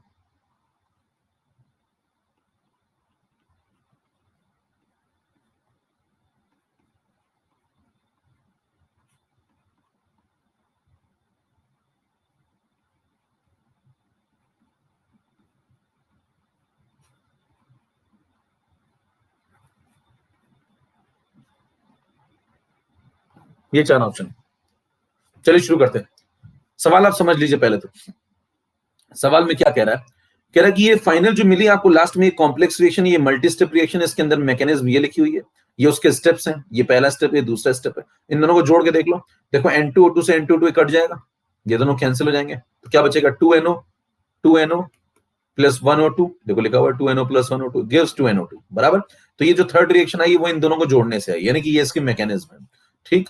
अब आपको बताना क्या है? आपको के इफेक्टिव बताना, मतलब इफेक्टिव रेट कांस्टेंट। किसके लिए? कॉम्प्लेक्स रिएक्शन के लिए। कौन सी कॉम्प्लेक्स रिएक्शन? ये वाली। तो अगर मान लो आपको के इफेक्टिव बताना, तो के इफेक्टिव तभी मार्केट में आएगा जब आप रेट लॉ लिखेंगे, क्योंकि रेट लॉ के अंदर ही तो के आता है। तो अगर आप रेट लॉ लिखना सीख लें तो आपका काम हो जाएगा। बेसिकली आपको क्या पढ़ना है? रेट लॉ पढ़ना है। किसका? कॉम्प्लेक्स रिएक्शन का, मल्टी स्टेप रिएक्शन का। मतलब आपको स्पीड बतानी है किसकी? कॉम्प्लेक्स रिएक्शन की, यानी कि मल्टी स्टेप रिएक्शन की। ध्यान सुनिए, आपको स्पीड बतानी है किसकी? कॉम्प्लेक्स रिएक्शन की। तो बताइए कॉम्प्लेक्स रिएक्शन तो स्टेप बाय स्टेप चलती है। पहले ये वाला हुआ, फिर ये वाला हुआ। अच्छा बताना, पहले NO मिलके N2O2 बनाएंगे तभी तो N2O2 O2 से मिलेगा। तो पहले पहला स्टेप, फिर दूसरा स्टेप, फिर फर्दर। अगर आप मान लीजिए इस तरीके से चलते चलते चलते फाइनल यहां तक पहुंच गए, आपको फाइनल रिएक्शन जो ये वाली है इसका क्या बताना? Rate law. जरा मेरे को बताना, अगर मेरे को इसकी स्पीड बतानी है, कौन सी वाली की? कॉम्प्लेक्स की। अगर मुझे इसकी स्पीड बतानी है तो क्या मैं इसकी स्पीड या इसका रेट लॉ या इसके बारे में समझने के लिए इसकी मैकेनिज्म के अंदर जाना पड़ेगा। क्यों? क्योंकि इसकी मैकेनिज्म के अंदर बहुत सारे स्टेप्स हैं। तो आप बाहर से बैठ के इसकी स्पीड जज नहीं कर सकते, तो अंदर चलो। अंदर गए तो अंदर दो स्टेप मिले, एक फास्ट था, एक स्लो था। तो मैं स्लो के पास गया और कहा तुम मेरे रेट डिटरमाइन करने में मदद करोगे, तुम मेरी रेट डिटरमाइन करने में मदद करोगे। फास्ट के पास क्यों नहीं गया? फास्ट ध्यान दीजिए बहुत तेजी से खत्म हो जाएगा। इतनी तेजी से, आपको मैंने शुरू में बताया था काइनेटिक्स में कि 3 प्रकार की रिएक्शन होती है, एक वेरी फास्ट, एक स्लो, मॉडरेट और एक एक वेरी स्लो। तो बताइए जो फास्ट यहां लिखा उसका मतलब बहुत फास्ट। अगर ये बहुत फास्ट है तो इसका मतलब ये इतनी तेजी से खत्म हो जाएगी कि आपको इसकी काइनेटिक्स समझने का, सोचने का कोई मौका ही नहीं मिलेगा। तो आप किसके पास जाते हैं? इसीलिए स्लो के पास। ये स्लो का मतलब मॉडरेट है। तो ध्यान दीजिए, अगर आप स्लो के पास जाएंगे तो उससे कहेंगे कि तुम मेरी रेट डिटरमाइन करने में मदद करो। रेट किसका डिटरमाइन करना है? कॉम्प्लेक्स रिएक्शन का। रेट किसका डिटरमाइन करना है? कॉम्प्लेक्स रिएक्शन का। मदद कौन करेगा? Slow step. ध्यान दीजिए, रेट डिटरमाइन करना है इस रिएक्शन का, कॉम्प्लेक्स का, और इसके लिए इसका रेट डिटरमाइन करने में मदद कौन करेगा? Slow step. क्लियर? इसीलिए कहा जाता है the slow step is the rate determining, RDS, यानी कि rate determining step for the complex reaction. तो चलते नेक्स्ट स्लाइड पे, 22 नंबर पे। यहां पे मैं स्टेटमेंट लिख रहा हूं, slow step is the rate determining step. समझ पा रहे क्यों बोल रहे हैं इसको रेट डिटरमाइनिंग? क्योंकि फास्ट से कुछ पता ही नहीं चलता, वो फटाफट खत्म हो जाता है, आपके पास चारा ही नहीं कोई। रेट डिटरमाइनिंग स्टेप किसका रेट डिटरमाइन कर रहे हैं? For the complex reaction. तो बताइए जो कॉम्प्लेक्स रिएक्शन है आपके पास, क्या उसका रेट डिटरमाइन करने के लिए आप स्लो स्टेप के पास जाते हैं? इसीलिए स्लो स्टेप को क्या कहा जाता है? RDS। स्लो स्टेप को क्या बोलते हैं हम लोग? RDS, शॉर्टकट में। फिर बताइए मैं चला गया स्लो के पास, कहा लो भैया तुम्हारे पास आ गए, इसके पास आ गया, इसके पास आ गए, तो बताइए इसका रेट डिटरमाइन कर लो। कहेंगे इसका रेट डिटरमाइन कर लो। अच्छा ये कैसी रिएक्शंस जो ऊपर लिखी हुई है, जरा मेरे को ये बताना। फाइनली जो जोड़ने पे आई वो तो कॉम्प्लेक्स है, लेकिन ये जो ऊपर लिखी है वो कैसी है? जो ऊपर लिखी है वो कैसी है? तो आप कहेंगे वो एलिमेंट्री स्टेप्स है। बताओ ये कैसे हैं? तो आप कहेंगे ये कैसे हैं? ये एलिमेंट्री स्टेप्स है भाई, इनके अंदर थोड़ी कोई मैकेनिज्म है।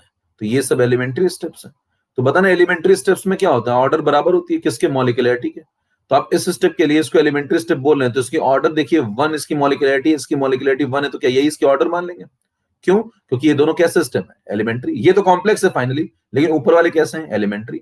तो ऑर्डर को मॉलिक्यूलरिटी के बराबर मानते हुए बताना स्लो स्टेप के लिए क्या मैं लिख सकता हूं? Rate of slow step is equal to, rate is equal to क्या होता है? रेट कांस्टेंट के इनटू रिएक्टेंट पावर ऑर्डर। तो पावर में क्या लग जाएगा? 1, और इसकी पावर में भी क्या लग जाएगा? 1।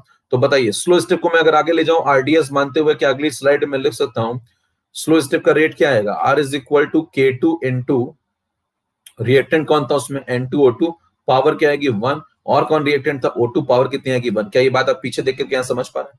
डन। और अगर ये बात आप समझ पा रहे हैं तो मेरे को बात बताना, स्लो स्टेप से आपने ये वाली बात लिख दी भाई, स्लो स्टेप से आपने ये वाली बात लिख दी, और आपने कहा यही करीब करीब रेट हमें मिल जाएगा किसका? कॉम्प्लेक्स का। क्यों? क्योंकि कॉम्प्लेक्स रिएक्शन की स्पीड समझने के लिए, कॉम्प्लेक्स रिएक्शन की स्पीड समझने के लिए दो चॉइस थी, या तो आप फास्ट के पास जाओ या तो आप स्लो के पास जाओ। फास्ट से कुछ मिल नहीं रहा था तो गए स्लो के पास, स्लो से निकाली स्पीड और कह दिया करीब करीब उतनी ही स्पीड किसकी होगी? कॉम्प्लेक्स की होगी। और कोई प्रेडिक्शन आप दे ही नहीं सकते।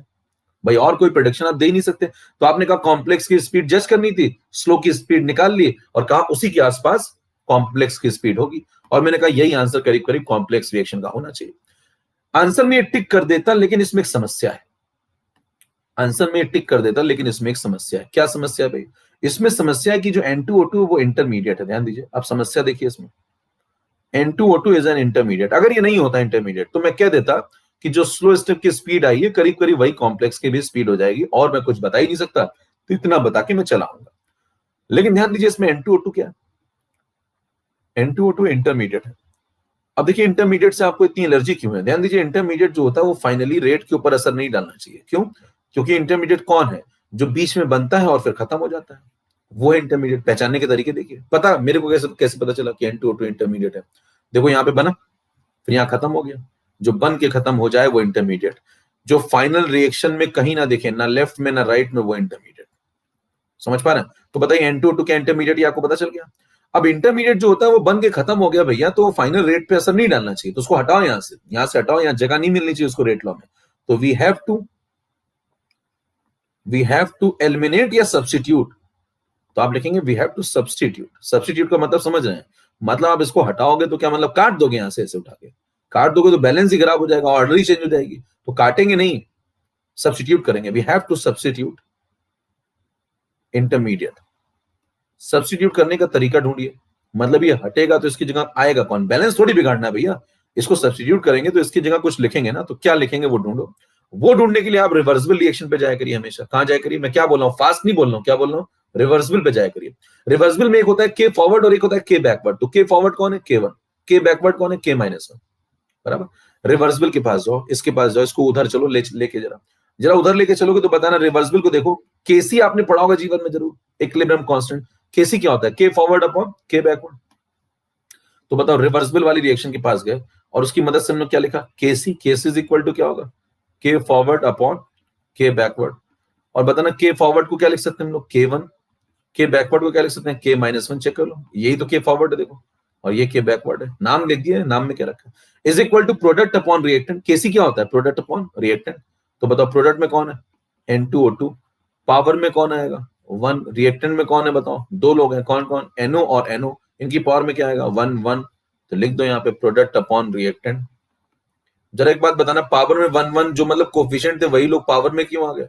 तो आप कहीं कोफिशिएंट इसलिए पावर में आ गए क्योंकि ऑर्डर मॉलिक्यूलरिटी के बराबर मान के चल रहे हैं। कह रहे किस में मान के चल रहे हो? कह रहे दोनों में मान के चल रहे हैं। फॉरवर्ड स्टेप में भी देखो, जो फॉरवर्ड स्टेप है इसमें भी, और जो बैकवर्ड स्टेप है इसमें भी, क्योंकि इसमें दो स्टेप है। ध्यान दीजिए, इसके अंदर भी दो स्टेप है।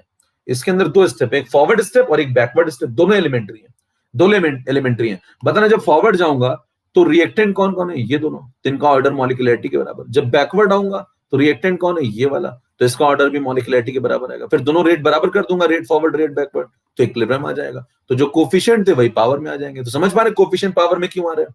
तो यहां से कोफिशिएंट पावर में आ जाएंगे, इसीलिए देखो कोफिशिएंट पावर में लगा दी मैंने। और रेट फॉरवर्ड को जब रेट बैकवर्ड के बराबर करूंगा तो केसी निकल आता है। इतना तो पढ़ा होगा जीवन में आपने। फिर यहां से बताना मेरे को N2O2 को हटाना, तो इसको हटा दो भैया। इसी से एलर्जी है आपको, इसको हटा दो। इसकी जगह पे कौन कौन आएगा? फिर देखो N2O2 पावर 1 की जगह कौन कौन आएगा बताओ? देखो इसकी जगह कौन कौन आएगा? K1 upon K-1। K1 upon K-1, और ये पूरा इधर आ जाएगा। इधर आ जाएगा तो क्या बन जाएगा? NO²। तो बताइए ये पूरी वैल्यू क्या मैं इसकी जगह पुट कर दूं? और जैसे आप इसकी जगह ये इसको पुट करेंगे आपको आंसर मिल जाएगा, खत्म हो गया। बस इतना ही काम बचा था, इसको सब्स्टिट्यूट करना था, कर दिया। जैसे आप सब्स्टिट्यूट करेंगे इसकी जगह पे आपको आंसर मिल जाएगा। जरा करना, जरा सब्स्टिट्यूट क्या बन जाएगा? इसकी जगह क्या लिख दो? बस ये पूरा, बाकी एज इट इज रहने दो इसको। ये आंसर था। चलते नेक्स्ट स्लाइड पे, 23 नंबर में। 23 नंबर में आपसे कहता है जरा आंसर लिखो फटाफट फाइनली। तो आप लिखेंगे R is equal to K2। देखो R is equal to K2 into N2O2 की जगह पे क्या लिख दिया मैंने? इसकी जगह क्या लिख दिया मैंने? इसकी जगह पे लिख दिया ये पूरा K1 अपॉन K-1।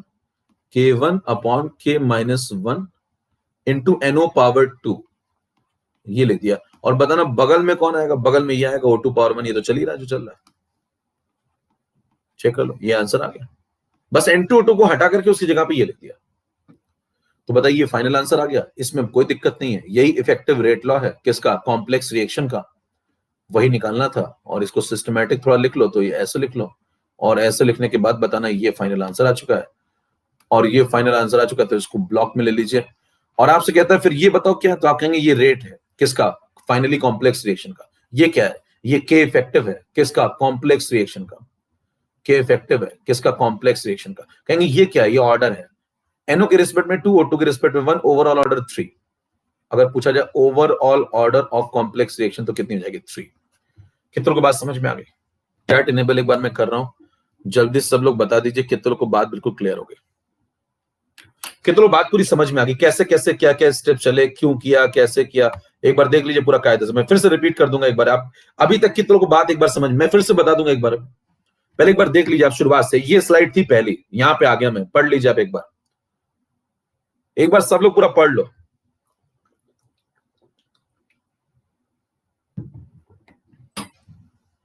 फिर से मैं आपको सिखा देता हूं पूरा कैसे, स्टेप बाय स्टेप मैं बता रहा हूं, सुन लीजिए एक बार में जिसको समझ में आ गया वो एक बार सब लोग अंगूठा दिखा दो, जिसको कंप्लीट समझ में आ गया एक बार अंगूठा दिखा दो भाई।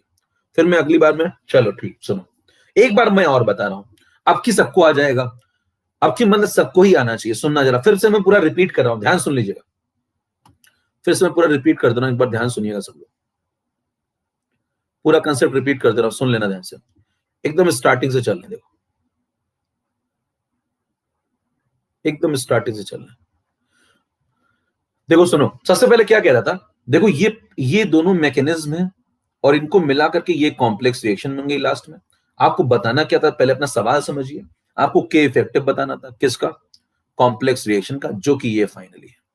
चेक करके देख लीजिए, इन दोनों को जोड़ लीजिए तो आपको ये मिल जाएगी, यानी कि ये लास्ट वाली रिएक्शन कैसी, ये कॉम्प्लेक्स है, ये मल्टी स्टेप है, इसका आपको के इफेक्टिव बताना है, मतलब आपको इसका रेट लॉ बताना है, बराबर। अगर आप इसका रेट लॉ बता देंगे, अगर आप इसका रेट लॉ बता देंगे, अब एक बार इसको चैट को रोक दो, है ना, इधर समझ लो पहले ठीक है, तो अगर आप के इफेक्टिव बता लेंगे तो अगर आप रेट लॉ बता देंगे तो के इफेक्टिव भी आ जाएगा, क्योंकि भैया रेट लॉ के अंदर ही तो के इफेक्टिव होगा ना। तो जरा पहले मैं इसकी स्पीड समझना चाहता हूं, इसका रेट लॉ निकालना चाहता हूं, किसका? कॉम्प्लेक्स का। तो मैं कॉम्प्लेक्स की स्पीड समझना चाहता हूं, कॉम्प्लेक्स की स्पीड समझना चाहता हूं। तो कॉम्प्लेक्स की स्पीड बाहर से नहीं सीखी जा सकती, उसके अंदर अंदर जाना पड़ेगा। क्यों? क्योंकि वो कॉम्प्लेक्स है, क्योंकि वो कॉम्प्लेक्स है।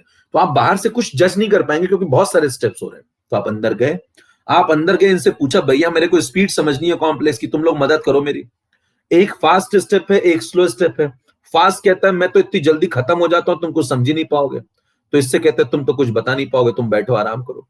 तो इसको मैंने छोड़ दिया, मैं किसके पास गया? स्लो के पास। स्लो से कहा तुम मेरी मदद करोगे? कहता हाँ करेंगे। ये रेट डिटरमाइनिंग स्टेप बन जाएगा, इसका मतलब क्योंकि मदद करने को तैयार हुआ, जो मदद करने को तैयार हुआ वही मेरा रेट डिटरमाइन करने में मदद कर रहा है, तो वो रेट डिटरमाइनिंग स्टेप हो गया। तो आपने इसको बोल दिया आरडीएस, नाम दिया आपने स्लो स्टेप को क्या? आरडीएस। क्यों दिया? समझ में आई बात? क्योंकि इसने मदद करने को रेडी हुआ, तो आपने कहा ये मेरा आरडीएस है। किसका रेट डिटरमाइन कर रहा हूं मैं? कॉम्प्लेक्स का। मदद कौन कर रहा है? उसका स्लो स्टेप। ध्यान दीजिए क्या बातें बोल रहा हूं, कॉम्प्लेक्स रिएक्शन की स्पीड निकालने में मेरी मदद कौन करता है? उसके अंदर मैकेनिज्म के अंदर इन्वॉल्व्ड स्लो स्टेप।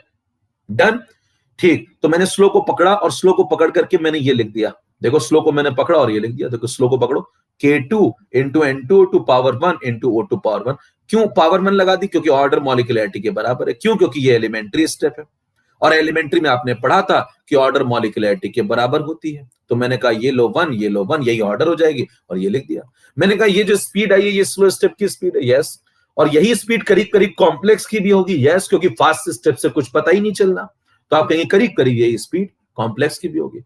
अब यही आंसर मैं टिक कर देता अगर यहां पे कोई इंटरमीडिएट नहीं आया होता, लेकिन यहां पे N2 कौन आ गया? इंटरमीडिएट। कह रहे मेरे को कैसे पता चलेगा कौन इंटरमीडिएट है? चेक करने के तरीके देखिए, जो बने और फिर यहां खत्म हो जाए, बन के खत्म हो जाए यहां पे, वो इंटरमीडिएट। जो फाइनल रिएक्शन में कहीं ना दिखे, ना इधर साइड ना उधर साइड, वो इंटरमीडिएट। N2O2 कौन? इंटरमीडिएट। उसको हटाना होगा। क्यों हटाना होगा? क्योंकि भैया इंटरमीडिएट बनता है फिर उतना ही खत्म हो जाता है, तो रेट पे फाइनली असर नहीं डाल सकता है, उसको हटाओ। हटाने का मतलब सब्स्टिट्यूट करो, सब्स्टिट्यूट करने का मतलब जो रिवर्सिबल रिएक्शन उसके पास जाओ, वही आपकी मदद कर सकती है सब्स्टिट्यूशन में। इसके पास जाओ, इससे पूछो तुम्हारा Kc कितना है, इक्विलिब्रियम कांस्टेंट, तो आप कहेंगे K forward upon K backward.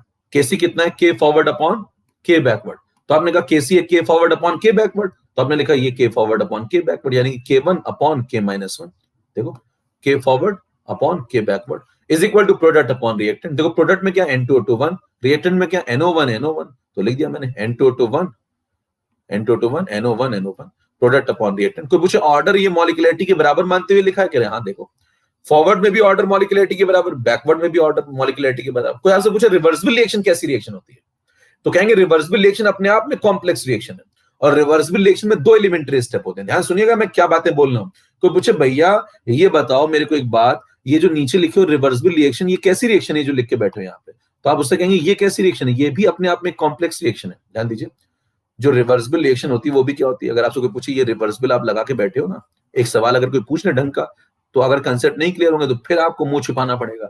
आपसे पूछेगा, कहेगा बताओ ये रिवर्सिबल तुमने लिखा है, कैसी रिएक्शन है, कहेंगे कॉम्प्लेक्स है। कहेंगे कितने स्टेप हैं, 2 स्टेप हैं। कौन कौन से, दोनों एलिमेंट्री हैं, एक फॉरवर्ड एलिमेंट्री है और एक बैकवर्ड एलिमेंट्री है। जब फॉरवर्ड आप जाएंगे तो ये रिएक्टेंट है, तो ऑर्डर मॉलिक्युलरिटी के बराबर होगी। जब आप बैकवर्ड जाएंगे तो ये दोनों, ये रिएक्टेंट है, तो ऑर्डर मॉलिक्युलरिटी के बराबर होगी। फिर दोनों रेट लिखने के बाद आरएफ को आरबी के बराबर कर दूंगा तो केसी आ जाता है, और केसी आता है केएफ अपॉन केबी। इतना तो आपने जीवन में पढ़ा होगा। इसीलिए जो आपने कोफिशिएंट थे वही पावर में देखो आ गए यहाँ पे। ये भी रीजनिंग समझ में आनी चाहिए, ठीक। फिर यहां से N2O2 की वैल्यू निकाल ली, इस N2O2 की वैल्यू निकालो, K1 अपॉन K-1 ये इधर आ जाएगा NO स्क्वायर। तो ये वैल्यू उठाओ और इसको यहाँ पुट कर दो। जैसे यहाँ पे पुट करोगे अगली स्लाइड में जाओ, आपको आंसर मिल जाएगा। नेक्स्ट स्लाइड में गए और देखो, नेक्स्ट स्लाइड में जाने के बाद ये लो आंसर आ गया। ये किसकी जगह पुट कर दिया, N2O2, और ये चेक करो आंसर आ गया। ऑर्डर आ गई 3, ये आ गया इफेक्टिव रेट कांस्टेंट, ये आ गया इफेक्टिव रेट ऑफ रिएक्शन। कितनों को अब बात समझ में आ गई? मेरे ख्याल से आप सबको आ गई होगी। अगर सबको आ गई तो एक बार सब लोगों को उठा दिखा दो।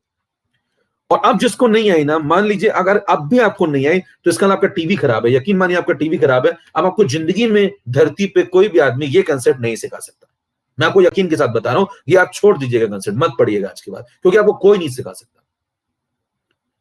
मैं कंफर्म बता रहा हूं, मतलब आप कहीं पढ़ लीजिए धरती में, इधर उधर मंगल ग्रह पे, यहां अगर आपको इतनी बार में नहीं समझ में आना इतने कंसेप्चुअल तरीके से, तो इसका मतलब आपका टीवी खराब है। चैनल में कोई समस्या नहीं है, चैनल तो बेस्ट आ रहा है। अब सवाल उठता है कि वहां पे सवाल आएगा, वहां पे सवाल आएगा तो क्या मैं इतना करके आऊंगा? No, a big no. कह फिर क्या करके आओगे? आओ समझे, फिर क्या करके आएंगे?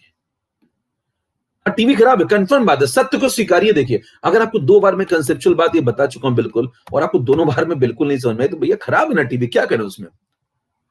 टीवी सही कराइए अपना। समस्या कई बार आपके भीतर होती है, उसको समाज में मत तलाशिए। क्वेश्चन नंबर 1 पढ़ेंगे। अब देखिए, आप क्वेश्चन नंबर 1 पढ़िए अगर ध्यान से। इस सवाल की खास बात मैं आपको क्या बता रहा हूं, देखो खास बात सुनना। Following mechanism has been proposed for a reaction. देखो ये रिएक्शन है, तो पहली चीज ये क्या है? ये कॉम्प्लेक्स रिएक्शन है। ध्यान से इंग्लिश पढ़िए।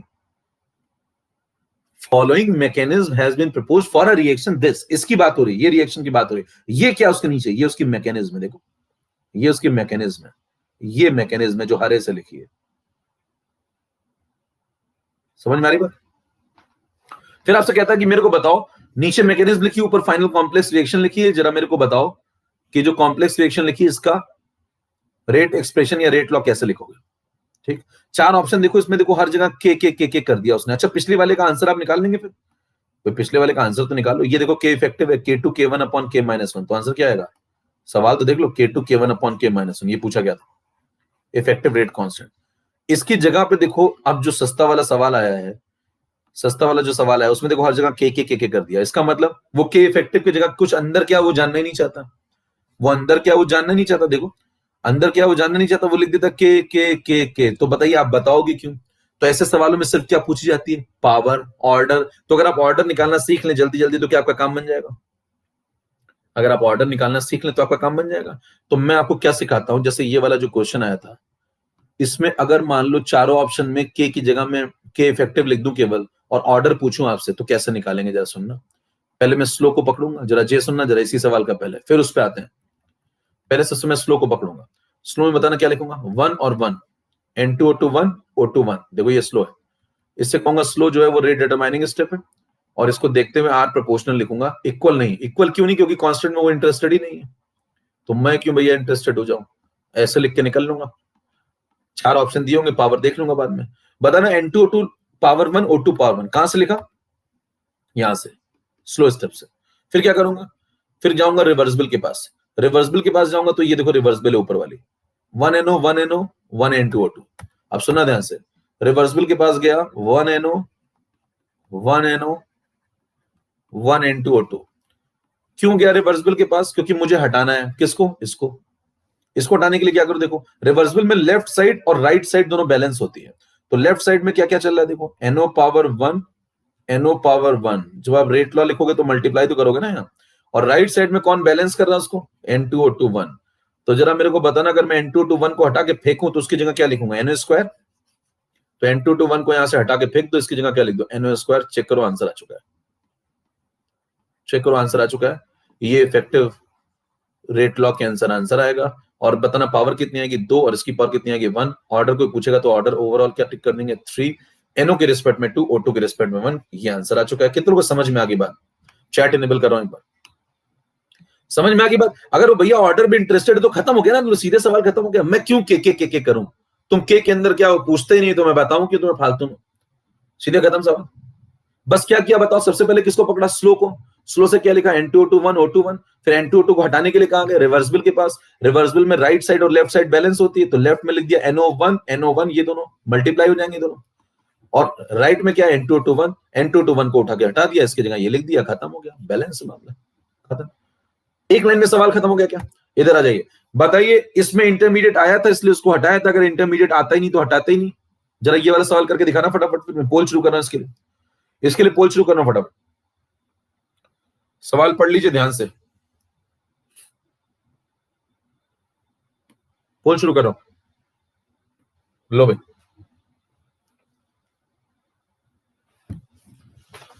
सबका लगना चाहिए। और इस प्रकार के सवालों में बहुत लोग प्रॉब्लम में रहते हैं, बहुत लोग समस्या में रहते हैं इसमें।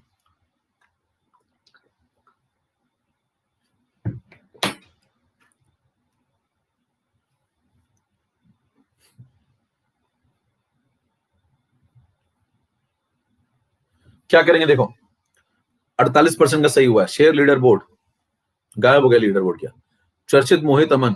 चलो सुनो ध्यान से, सबसे पहले क्या करेंगे, स्लो स्टेप को पकड़ेंगे। के तो क्या है, मेरे को इंटरेस्ट ही नहीं है, ये स्लो को उठाओ यहां से, इसको कह दो बाहर आओ भैया, स्लो को पकड़ा करो पहले। देखो स्लो और फास्ट ये 2 स्टेप हैं, इन दोनों को जोड़ के देख लो, 2A + B। देखो C से C कट जाएगा, है ना। देखो आ जाएगा 2A + B gives D + C। क्या ये वाली आ रही रिएक्शन, तो ये कॉम्प्लेक्स रिएक्शन है, दिख रहा है आपको, ये कॉम्प्लेक्स रिएक्शन है, बराबर। तो ये जो कॉम्प्लेक्स रिएक्शन है ये वाली, ये कैसे आई, इन दोनों को जोड़ के, इन दोनों को जोड़ के, बात क्लियर है, इन दोनों को जोड़ के। तो ये मैकेनिज्म है। तो इसमें से किसको उठा लिया मैंने, स्लो को। स्लो को उठाते बताओ आर क्या लिखूंगा, इक्वल नहीं प्रोपोर्शनल, जे लगाऊंगा सीधे खत्म करूंगा, आर प्रोपोर्शनल। बताओ A⁻1 B⁻1। लो भैया A⁻1 B⁻1। फिर क्या चेक करूंगा, इन दोनों में से कोई इंटरमीडिएट है क्या, कोई नहीं है। देखो ए भी फाइनल रिएक्शन में दिख रहा है, ये फाइनल रिएक्शन है भैया ऊपर वाली। ए दिख रहा है, यस। बी दिख रहा है, यस। जब दोनों दिख रहे हैं तो दोनों में से कोई भी इंटरमीडिएट नहीं है, तो कुछ हटाने की जरूरत ही नहीं, खत्म हो गया, आंसर हो गया A × B, खत्म। कितना समझ में आ गई बात, चैट इनेबल कर रहा हूं, जल्दी से बताइए।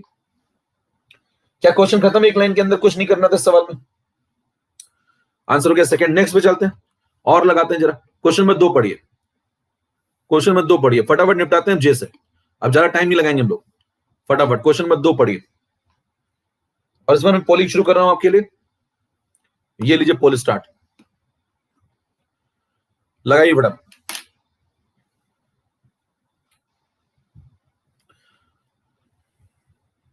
और भैया मैं डाउट डिस्कशन के लिए पूरी क्लास ले चुका हूं, स्पेशल क्लास। आप आया तो करिए, कह रहे डाउट कब बताते हो, स्पेशल क्लास से बताते हैं, उसमें मॉड्यूल डिस्कस हुआ है, तब आप सो रहे होंगे हो सकता है, कह रहे मैं रेस्ट करता हूं उस समय। तो इतना रेस्ट क्यों करते हो, देख लेना जाके स्पेशल क्लास में, वहां पूरा डाउट डिस्कस होता है प्रॉपरली। तो आपको तो पढ़ना तो पड़ेगा ना भाई।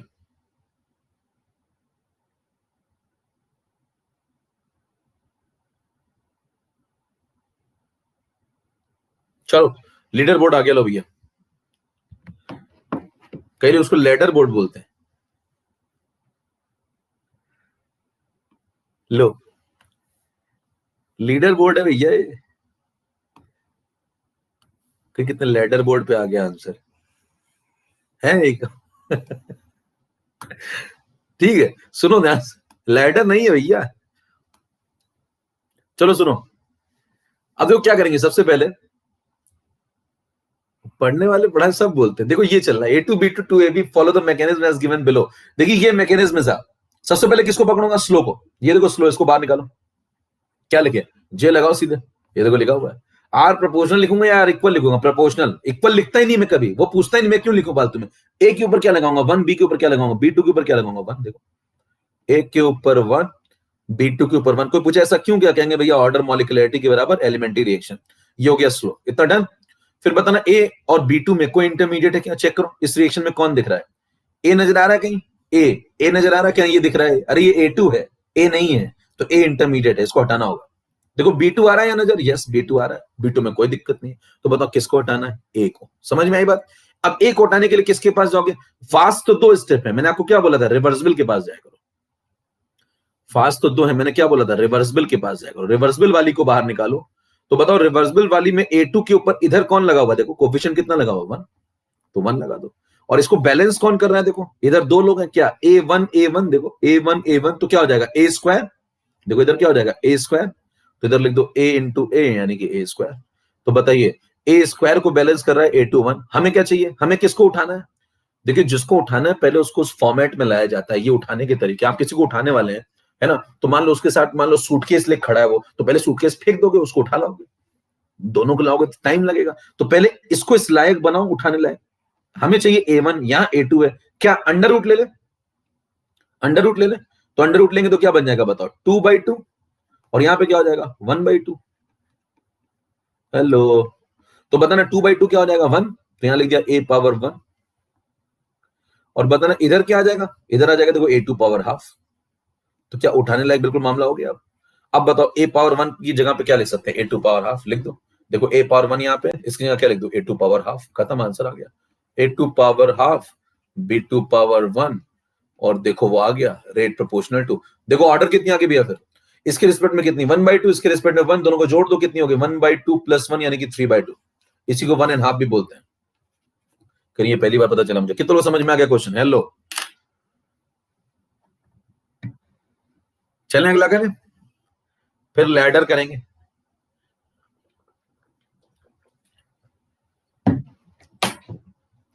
ठीक है, चलो।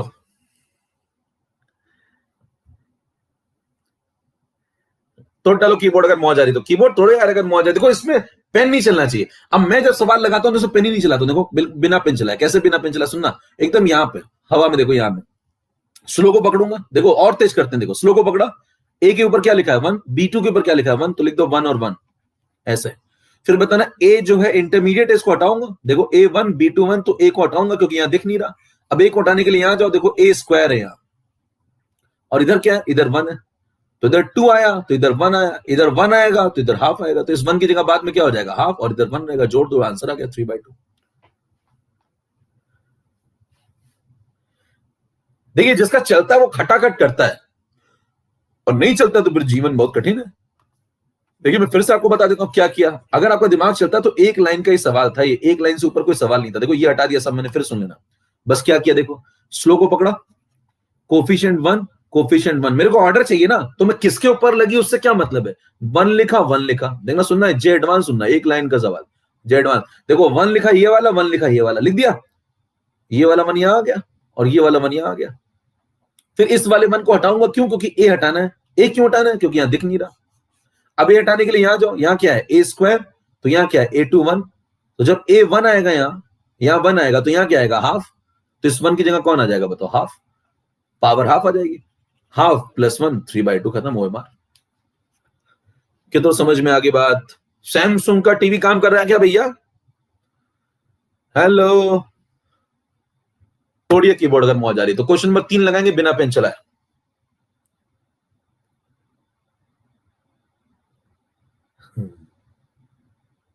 सोनी का है, क्या बात है, आई लाइक इट। चलिए ये सवाल लगा के दिखाइए तो मान जाओ मैं आपका सोनी का है कि किसका है। ये लगा के दिखा दो तो मान जाओ। जल्दी से लगाना है इसको, मतलब एकदम तेज तरीके से। ये नहीं कि लगे पड़े, एकदम तेज तरीके से लगा दिखाओ।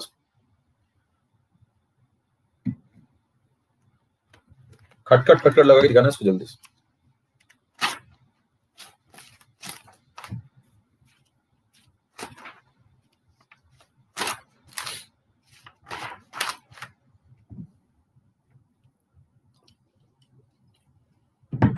देखिए अगर आपको दिमाग चलता है तो खत्म। एक लाइन में कैसे होता है देखना, सुनना। दोनों तरीके बता देता हूं, पहले 2 लाइन वाला फिर 1 लाइन वाला। सुनना ध्यान से।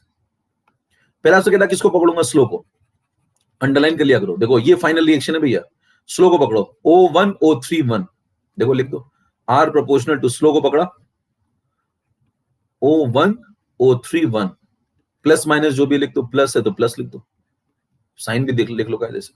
तो ये स्लो से लिख लिया, इतना काम सही। अब सुनना, बताना इन दोनों में कोई इंटरमीडिएट है, कैसे चेक करोगे, ओ ढूंढो यहाँ पे जरा, यहाँ मिला कहीं ओ, नहीं तो ये इंटरमीडिएट है। O3 ढूंढो, मिल गया तो नहीं है, तो ओ को हटाओ। ओ को कैसे हटाओगे, रिवर्सिबल के पास जाओ। अब रिवर्सिबल के पास जाओगे तो इसके पास जाओ और इसको कह दो भैया इधर आना जरा, इधर आएगा तो बताना O3 के ऊपर क्या आएगा, देखो 1, लेफ्ट साइड देखो, लेफ्ट साइड O3 के ऊपर क्या आएगा, +1 लेफ्ट साइड में। और बताओ इसको बैलेंस कौन कर रहा है, राइट साइड, राइट साइड में ये दोनों है, O2 1 O1, देखो O2 1 और O1, तो O2 1 O1, क्लियर इतना। फिर बताना मेरे को हटाना किसको है, ओ को। ओ को हटाने के लिए क्या करोगे, इसको हटाओ भैया। अच्छा, उठाने के कुछ उसूल समझिए, जिसको भी जीवन में उठाना हो उसको पहले अकेला करिए, अगर उसके साथ कोई और हो, देखो उसके साथ देखो ये बैठा हुआ एक्स्ट्रा, हमें उठाना किसको है, ओ को, इसके बगल में ये, तो इससे कहना इधर आओ जरा, ये जैसे इधर आएगा, मान लो कहता है ओके कमिंग, जैसे इधर आएगा इसको उठा लेंगे तुरंत, समझ पा रहे हैं। कोई अगर किसी के साथ आपको उठाना किसको है, O⁴ को उठाना है ना, तो इसके साथ ये बैठा है बगल में, तो इससे क्या कहेंगे, इधर आना, सुनना जरा, ये कहेगा ओके हाँ बताओ क्या है, ये कहेगा बताओ क्या है, कह रहे हो गया, ये इधर बताओ जैसे आएगा, ये +1 इधर आएगा तो उधर जाके -1 बन जाएगा, +1 इधर आया तो उधर जाके क्या बन गया, -1, और ये बताओ ऐसे हो गया O⁴+1। अब ये कहेगा हाँ बताओ क्या है, देखो तुमने हुआ क्या, इसको उठाना था, इसके साथ ये रह रहा था, तुमने इससे कहा जरा इधर आना, ये कहता हाँ बताओ क्या है, कहते हैं हो गया, जाओ मस्त रहो, कह रहे क्या हो गया, कह रहे जो होना तो हो गया, बताना इसको उठाना था, उठा लाऊंगा क्या, और इसकी जगह क्या ये लिख दूंगा, और जैसे इसकी जगह ये लिखूंगा देखो यहाँ पे, तो यहाँ क्या हो जाएगा, इसकी जगह बताओ ये दोनों लिख देंगे,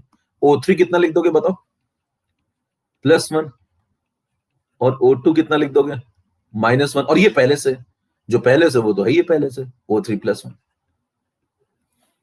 क्या बात समझ में आ रही, देखो वो आ गया आंसर। बताओ R प्रोपोर्शनल टू क्या हो गया, O3 +1 तो +2 हो गया दोनों, तो O3+2। अब इतने के बाद तो समझ में आ ही जाना चाहिए, और O2 कितना दिखा हुआ है, -1, देखो ये आंसर आ गया, O3+2 O2 -1। कितनों को बात समझ में आ गई, हेलो, तोड़िए कीबोर्ड अगर मौज आ रही तो। बस जिंदगी में 2 असूल याद रखने हैं आपको, 2 असूल याद रखने हैं। पहला, जिसको उठाना है पहले उसको अकेला किया करो, अगर किसी के साथ में तो उसको कह दो साइड आना। दूसरा, अगर कोई किसी अलग फॉर्मेट में है और आपको उठाना किसी और फॉर्म, जैसे कोई A² है, हमें उठाना किसको है, हमें उठाना A1 को है, तो पहले उसको उस फॉर्मेट में बनाओ। मानो सूटकेस लेके खड़ा तो पहले हल्का करो उसको, हल्का करो फिर उठा लो, मतलब सूटकेस के साथ नहीं उठाने का, और कोई किसी के साथ है तो पहले उसको हटाने का फिर उठाने का। क्लियर है। लास्ट में लैडर बोर्ड दिखाएंगे तुम लोग, ठीक है। चलो ये आंसर आ गया, ठीक है भैया, क्लियर है। अच्छा, अब कितने लोग, देखो ये सवाल अगर वहां आता है तो मैं और तेजी से आपको बता सकता हूं, देखो और तेजी, मैं वहां क्या करता हूं, अगर आप कहेंगे इतना करते हो क्या तुम, अरे मैं इतना थोड़ी करता हूं, देखो मैं यही ऊपर पर खेल लेता हूं, देखो कैसे, अरे ऊपर पर कैसे खेलते हो जरा सिखाओ।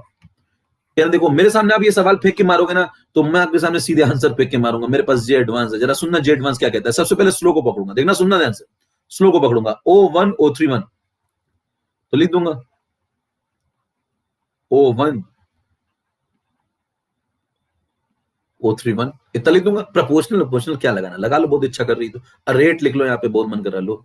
फिर क्या करोगे, फिर बताओ मेरे को O1 यहाँ दिख ही नहीं रहा भैया, O1 को हटाऊंगा, O1 को हटाने के लिए क्या करूंगा, यहाँ जाऊंगा, देखो ये O1 है, ये O1 है, तो इसको इधर रोक लो, इससे कह दो तुम यहीं इधर आ जाओ, इतना क्यों लिखे फालतू, तुम कह दो यहीं आ जाओ ना, इधर आना ही है तुमको, इधर आओ, तो देखो O3+1 यहाँ रहेगा, और ये इधर जाएगा तो O2 -1 हो जाएगा, तो O3+1 और O2 -1 इसकी जगह लिख दो, तो यहाँ पे क्या कहेगा, O3+1 O2 -1, O3+1 O3+1 कितना बन जाएगा, O3+2, और O2 -1 यहाँ आ जाएगा, सीधा टिक करूंगा, भागूंगा, हेलो, कुछ नहीं लिखता उसके बाद, कुछ लिखता ही नहीं, सीधा टिक कर दूंगा ना, टाइम पास थोड़ी करूंगा वहां, आओ मैं लिख रहा हूं यहाँ, अरे देखो सीधे हो गया ना, O1 की जगह क्या लिखूंगा, O3+1 O2 -1, तो यहाँ क्या लिखूंगा, O3+1 O2 -1, तो O3+1+1 कितना, +2, और O2 -1 यहाँ आ जाएगा, तो ये लो भैया, ये टिक के बाद कितनों को समझ में आ गई बात, तोड़ डालिए, तोड़िए। इस प्रकार के सवाल क्या फुलझड़ी बना के सॉल्व करेंगे आप, खींच खींच के मारिए इसको, चलें, अब मैं आपको एक और जहरीली बात सिखा रहा हूं, सुनिए जरा ध्यान से। तीसरा केस देखिए, मैं आपको आज क्या क्या पढ़ा दिया, सुन लीजिए पहले। अभी तक आपने क्या क्या पढ़ लिया? शुरुआत मैंने की थी, देखिए ग्राफ ऑफ तो ठीक है, सब मैंने बता दिया, जनरलाइज कर लिया। उसके बाद मैंने आपको पढ़ाया रेट लॉ किसका, एलिमेंट्री का। एलिमेंट्री का डन हो गया। रेट लॉ एलिमेंट्री में क्या पढ़ा आपने, ऑर्डर मॉलिक्यूलरिटी के बराबर आती है, ठीक है, ये सवाल लगा लिया आपने। फिर आपने पढ़ा, ये पढ़ने के बाद ये सब कंसेप्ट समझ लिए। फिर आपने पढ़ा रेट लॉ किसका, कॉम्प्लेक्स का, मल्टी स्टेप का। मतलब सिंगल स्टेप का पढ़ लिया रेट लॉ, देखो सिंगल स्टेप का रेट लॉ आपको आ गया, मल्टी स्टेप का क्या आपको रेट लॉ आ गया, मल्टी स्टेप का रेट लॉ आ गया, उसका जुगाड़ भी आ गया आपको। अब सुनिए, अब होता क्या है, नहीं टाइम नहीं हो गया, टाइम किसका हो गया, टाइम किसका टाइम हो गया, हमारा। अभी तुम्हारे खेलने कूदने की उम्र है, अभी कहां टाइम हो गया, सुनो अभी तो। अब सुनना, एक एक्सेप्शनल केस सुनना जिसको बोलते हैं सूडो, सूडो रिएक्शंस। तीसरा खेल सुनिएगा, सूडो रिएक्शन सुन लीजिए। चैट बंद कर देता हूं आपकी, छुट्टी रुक जाओ, अभी छुट्टी करते हैं 5-10 मिनट को। द ऑर्डर, एनसीईआरटी की लाइन है बिल्कुल, the order of a reaction. तो इसीलिए मैं कहता हूं कुछ पढ़ने की जरूरत नहीं, मैं जो पढ़ा रहा हूं पढ़ते जाइए। Is sometimes Altered by the condition. देखिए ये अगर मान लीजिए आपको लाइन मिल जाए कहीं, तो आप समझ जाना कि साहब सही बोल रहा है। कोई पूछे कि कंडीशन चेंज कर दूं तो क्या ऑर्डर चेंज हो सकती है, yes. The order of reaction is sometimes Altered by the condition. मतलब आप कंडीशंस अगर चेंज कर दें तो कभी कभी एक रिएक्शन की ऑर्डर बदली जा सकती है। और जब ऐसा हो जाता है कि एक रिएक्शन पर्टिकुलर है और उसकी ऑर्डर आपने चेंज कर दी कंडीशन चेंज करने से, तो उसे बोलते हैं सूडो रिएक्शन, धोखेबाज रिएक्शन। ऐसी रिएक्शन में क्या होता है, order will not become equal to. ये तीसरा केस पढ़ा रहा हूं आपको, 2 केस करा दिए, single step done, multi step done, अब धोखेबाज रिएक्शन पढ़ रहे हैं। Order will not become equal to the expected answer. यानी कि कहना ये चाह रहा है, ये एक्सपेक्टेड आंसर किसे बोल रहा है, मॉलिक्यूलरिटी को। ध्यान दीजिए किसको बोल रहा है, वो कह रहा है अगर सिंपल से एक रिएक्शन दिखने में बिल्कुल सिंपल है, सिंगल स्टेप है, लेकिन कंडीशंस ऐसी लगा दी, ऐसी कंडीशंस लगा दी कि जो उसकी ऑर्डर आ रही थी वो एक्सपेक्टेड आंसर यानी कि मॉलिक्यूलरिटी के बराबर आना बंद हो गई। और जब ऐसा होने लगता है कि आप एक्सपेक्ट कर रहे थे कि ये बराबर आएगी, क्योंकि सिंपल रिएक्शन थी और सिंपल में आपने पढ़ा कि दोनों बराबर आते हैं, लेकिन ऐसा हुआ नहीं, तो आप कहेंगे धोखा हो गया, धोखेबाज रिएक्शन है। धोखेबाज रिएक्शन को क्या बोलते हैं, सूडो रिएक्शन। सवाल उठता है ऐसा होता कब है, सवाल उठता है ऐसा होता कब है। एक एग्जाम्पल देखिए, एग्जाम्पल में आपसे कहता है हाइड्रोलिसिस करा दो, हाइड्रोलिसिस करा दो किसकी, एस्टर की, in acidic medium, in acidic medium. तो ध्यान दीजिए इस पर एक सवाल आता है, क्या लिखेंगे आप, कहेंगे CH3 COO C2H5, ये लिया आपने, इसकी रिएक्शन करा दी आपने, हाइड्रोलिसिस करा दी, मीडियम कौन सा लिया है, एसिडिक, तो यहाँ पे H+ लिख दिया, यह बन जाएगा CH3COH plus C2H5OH।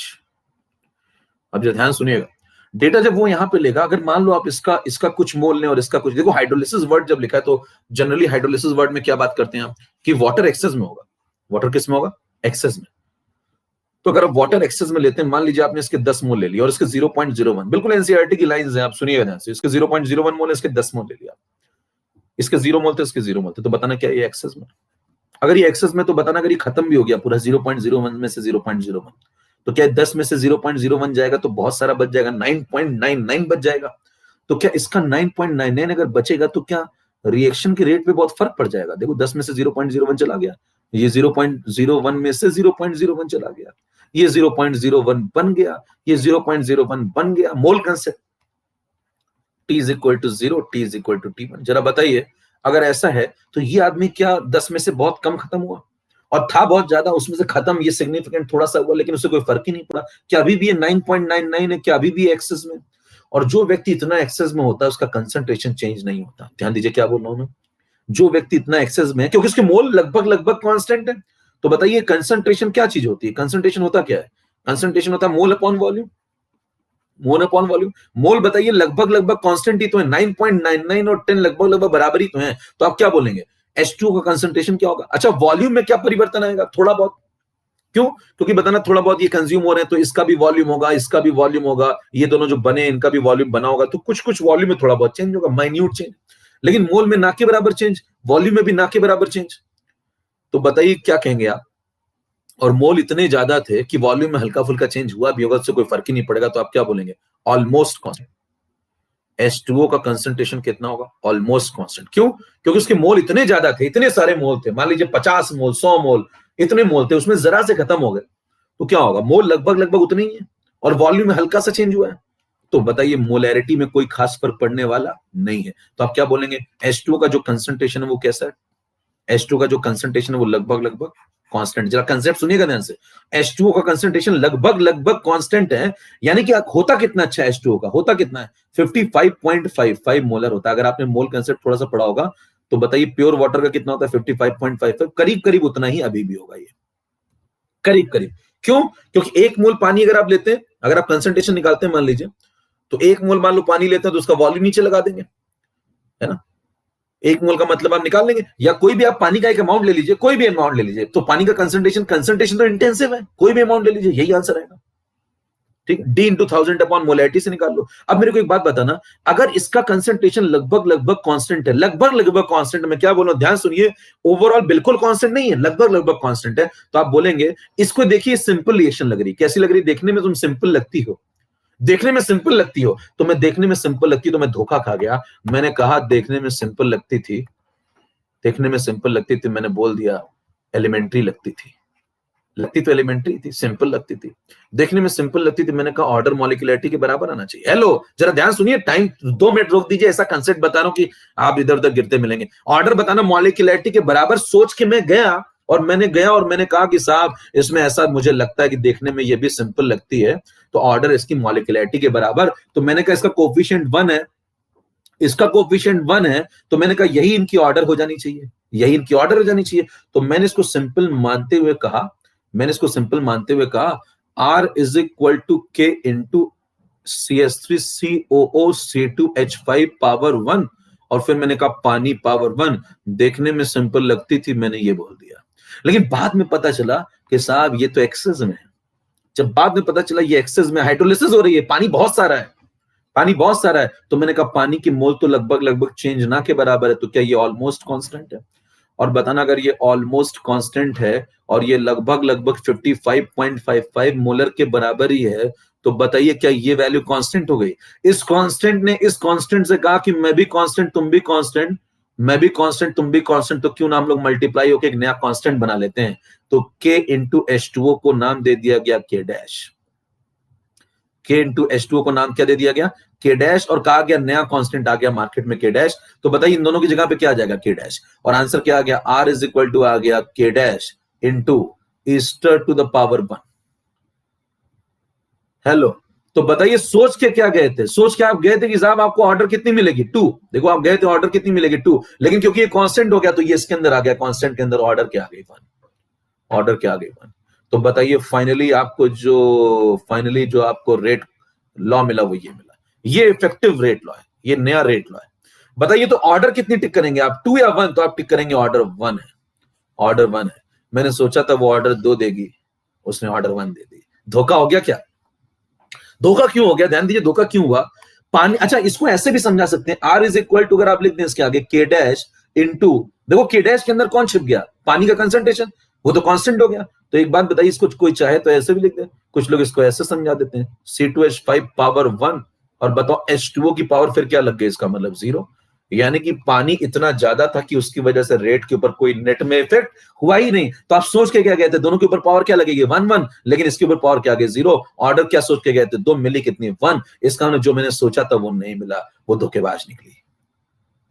Hello hello hello hello, तो बताइए ऑर्डर आप क्या सोच के गए थे कि मॉलिक्यूलरिटी 2 के बराबर मिलेगी, मॉलिक्यूलरिटी इसकी कितनी है 2, ध्यान से देखिए, कवर कर रहा हूं, पूरा खत्म कर रहा हूं, बताना इसकी मॉलिक्यूलरिटी कितनी है 2, आप सोच के क्या गए थे कि ऑर्डर भी कितनी मिलेगी 2, लेकिन हुआ कि ऑर्डर कितनी मिली 1, तो आप क्या बोलेंगे, आंसर क्या बोलेंगे, कहेंगे साहब मॉलिक्यूलरिटी 2 है, ऑर्डर में सोच के गया था 2 मिलेगी लेकिन मिली कितनी 1, ऑर्डर मॉलिक्यूलरिटी के बराबर नहीं आई, वो धोखेबाज निकली।